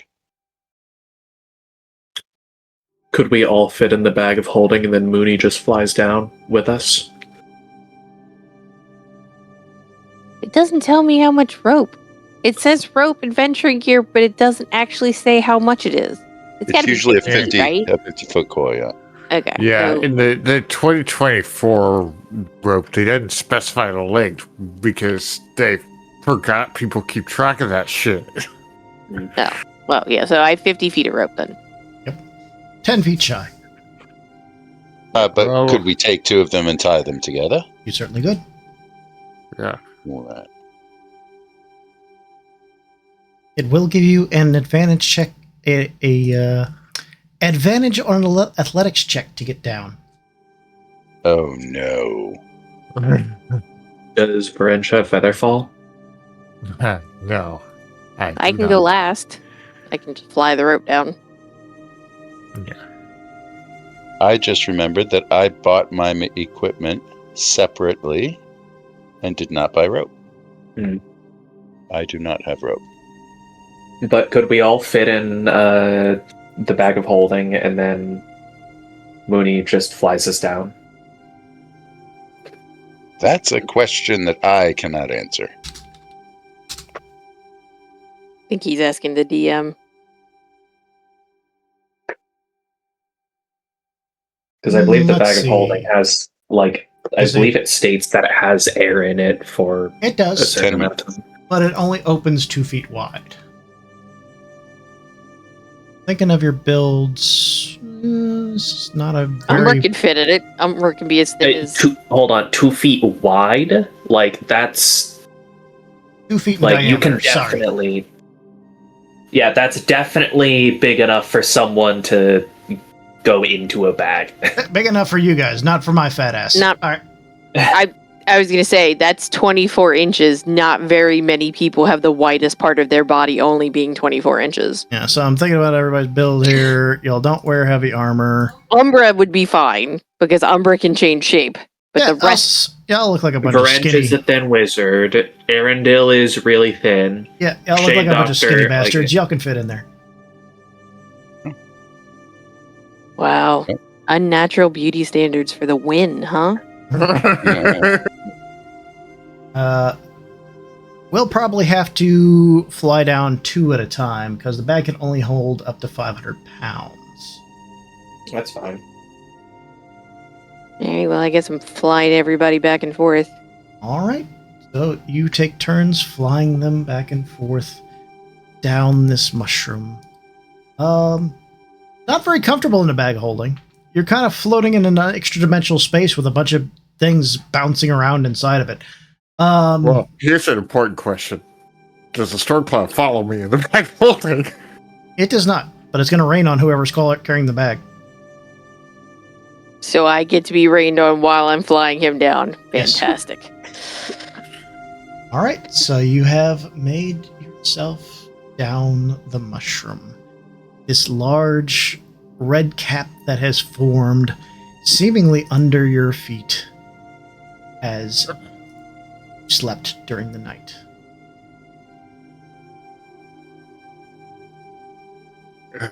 Is that normal for this part of the Feywild? It's disconcerting. I don't know if I never actually lived here. Seemed completely normal in a place literally saturated with magic. I mean, Well, I've seen you guys do amazing things by twiddling your fingers and waving wands and whatnot, and I don't know why this seems weird. and it's also not just saturated with magic, it's also apparently saturated with mushrooms. So, I wonder if they're magic mushrooms. Well, I Very think likely. a lot of them are. I know my granny's favorite are. Hmm. I just realized that. What a inconvenient time to have a realization. Ooh. So your grandmother... no. All right.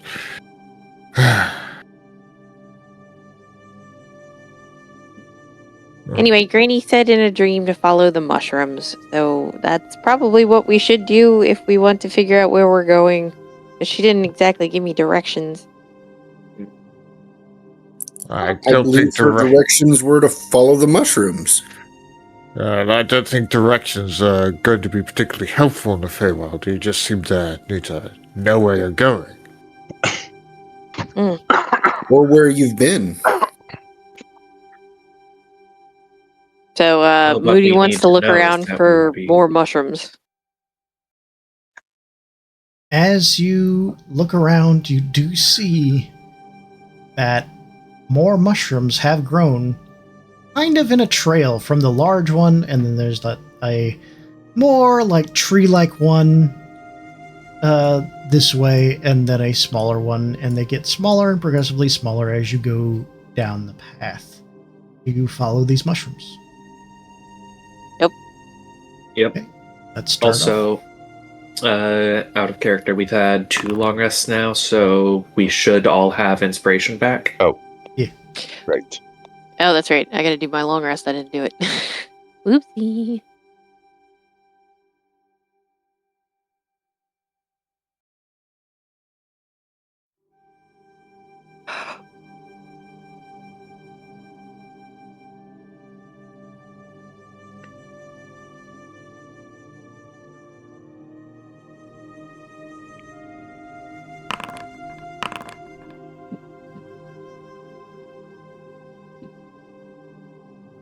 So, as you follow this trail of mushrooms, you find yourselves on a much calmer path, though the swamp does stretch out in front of you, seemingly endless as you go by.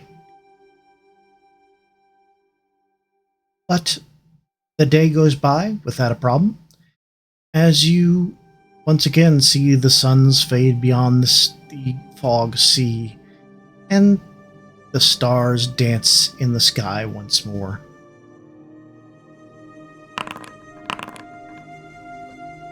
Let's find a place to make camp. Give me a survival check. Yeah. Anyone want to make one just in case? God dang. Y'all are able to find another Yeah. dry patch to make camp on. I suppose we should keep watch just in case something like that, like what happened last night, happens again. Probably. I'll take the first watch.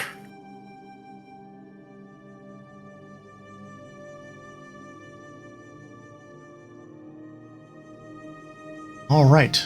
So, as you lay in the bed, as you lay in the dome, everything seems to be nice and calm. The sky dancing overhead. The dome giving a nice, comfortable reprieve from the bugs and humidity of this swamp.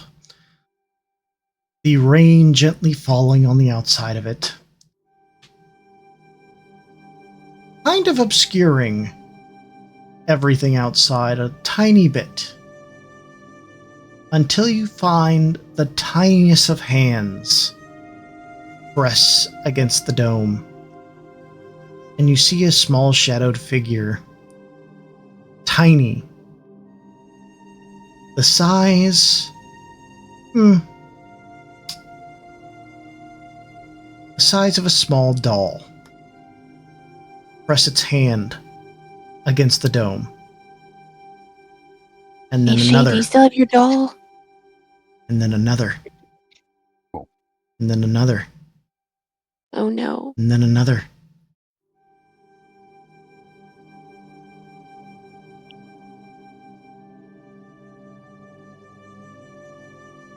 Can I make out what these creatures are? In the falling... Give me a perception check.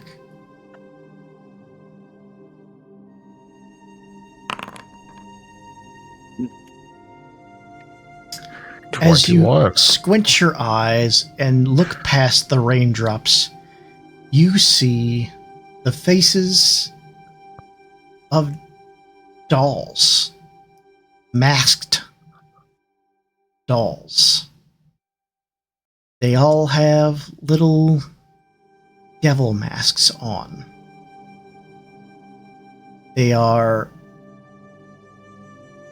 they don't seem to have any clothes on. So what you're seeing is just their clay bodies. The joints and things free from any kind of covering. And they're just kind of resting their hands on the dome as the heads just kind of glare inside.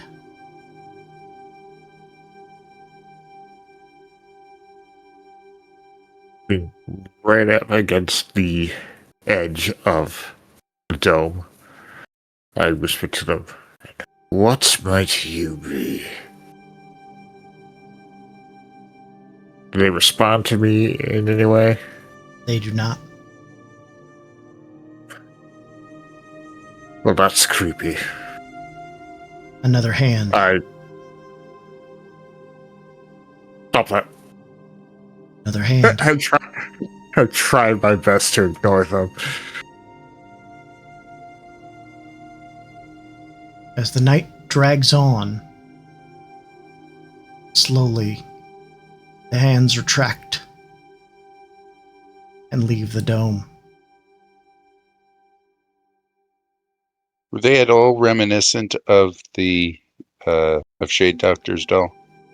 Shade Doctor's is clothed. It has a porcelain face, but it does not have a little devil mask on it. And for all intents and purposes, looks like a normal doll. These things looked unfinished.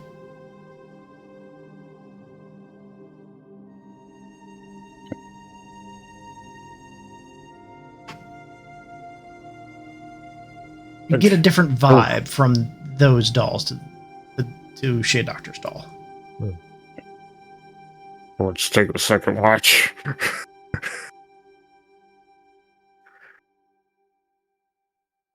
I'll take second watch. Give me a perception check. And I do warn you about the dolls I saw. Dirty 20. Okay.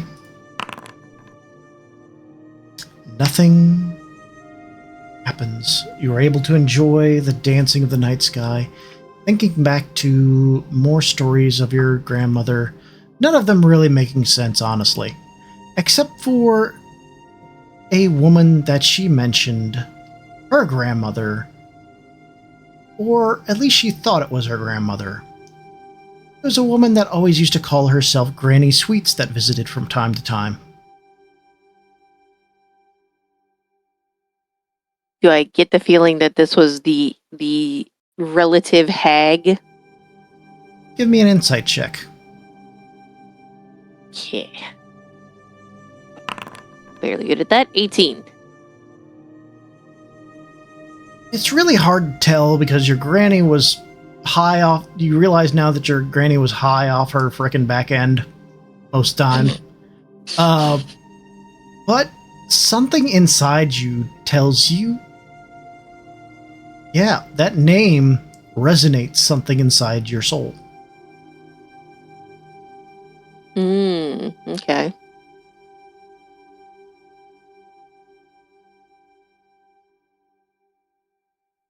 All right. Yeah. Would like to take the third watch. I will. Okay, go ahead and give me a perception check. Ugh. Okay. Spectacular. For a second, you think you hear dunk, dunk, dunk. But you kind of place it off in your mind, and you're kind of like staring at your new instrument for a minute, remembering and kind of like conversing with it a bit. You're too focused on that. And with that, the night comes to an end.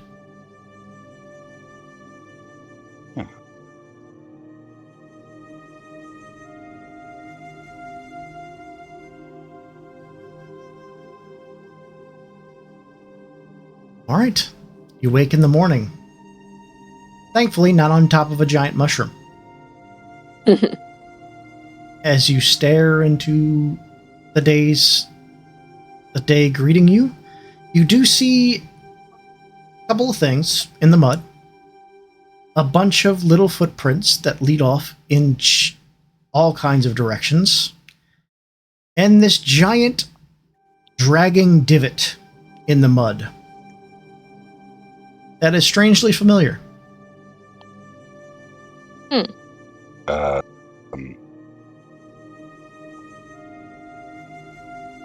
Gidget really gets Is it- around.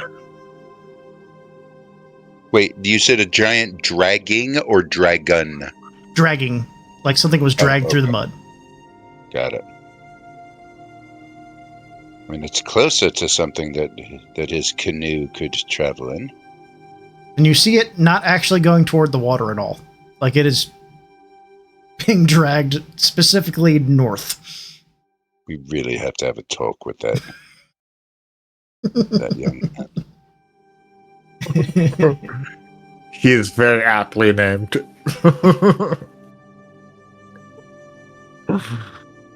All right. Set off for the day. Yeah. Revenge, it's no longer raining. Ah. It's snowing now.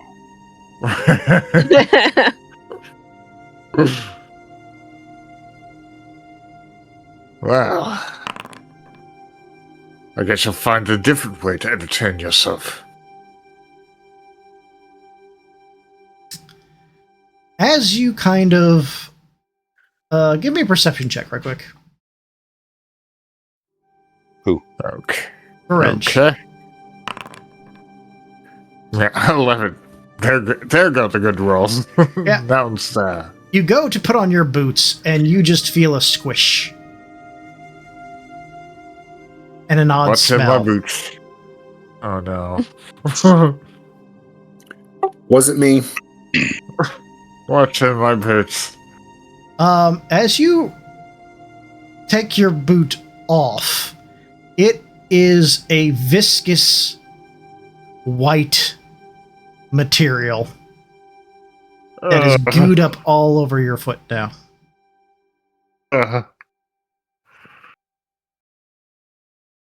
And smells vaguely like eggs. Okay. Fantastic.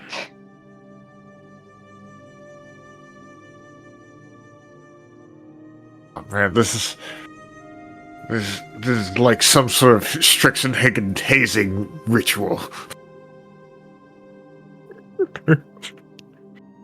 Someone has put mayonnaise in your boots.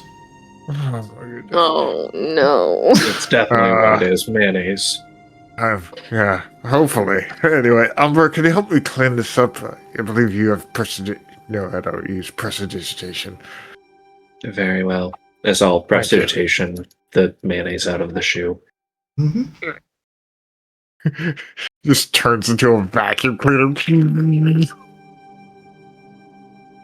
Right. It's just the inside of the boot will just like... The boot is just pure shadow for a moment, as it's just... The shadows encase it, and then just kind of like, as they recede, it's just completely clean and fine. All right, Well- gang. Well, it is 9:16. I don't really want to drag us into any encounters right now, and I just kind of rolled one. So we will end here for the night. What you guys y'all guys have fun with that last boss? Yeah, It was good. Yeah. Yeah. Bridge is having a terrible time, but I'm loving that. Guys, if Ridge hasn't chosen that he's going to be ride or die with you guys because you guys helped with his house, he would definitely not be here. He would definitely turn back if not for that. But you know, you were there when he needed you, so he's going to be there for you guys. All right. Arendelle, did you enjoy your story? Yes, very much. Very good. I was hoping that we would be able to revive her, but this is the second best. Well, that's for part 2 of the story. You never know. When your item gets upgraded. But glad you guys are enjoying it, your trip through the Feywild. We will, again, take a break for a couple weeks while I enjoy the last few vestiges of my 39th year on this earth. And we will see you guys on the 27th. Technically, it's your 40th year on this earth because you started off 0 years old. No. We don't appreciate logic here. No. But Hey, remember, the trick to staying young is finding an age you like and sticking with it. Well, if you think of it as levels, I'm level 41, which I'm proud of. also, I did not see Soup raid. Thank you so much for raiding, Soup. Oh, hi, Soup. And Whisper. Ewick. Hi, Whisper. All right. The Ewick. Well, guys, I'm going to say goodnight to chat, and I will see you guys in 2 weeks. Y'all have a good time. Yeah, look forward to more adventures in the Feywild, huh? Yeah. Good night. We're not.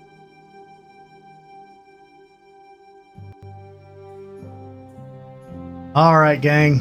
Well, again, Soup, thank you so much for raiding. Appreciate you. And Whisper, thanks for chiming in. Bruce, thanks for dropping in. Appreciate the hell out of you. Shark, thank you for lurking. And Kill Billy, of course, for the bits and the views as well. Again, simplest way to support us is to watch. The more complicated ways to support us, if you do so choose, we got the Patreon, we got a Foundry module, we got merch on TeePublic and Redbubble, and then like and subscribe, all that kind of stuff. But thank y'all so much. Let's find somebody else to raid.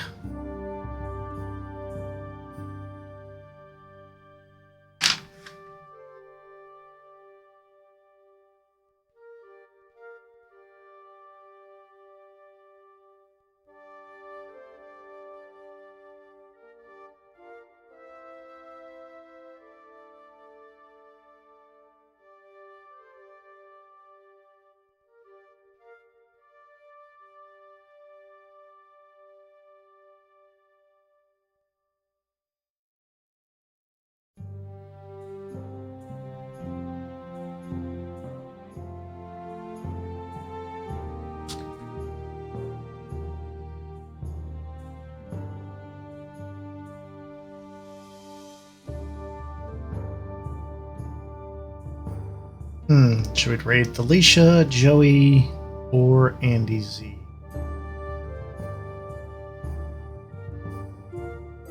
Well, like all things in D&D, let's roll D3.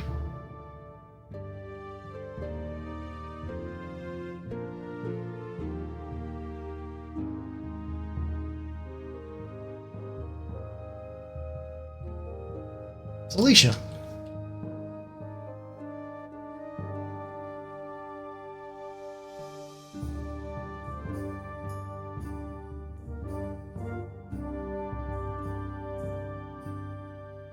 Good night, gang. Thanks for tuning in.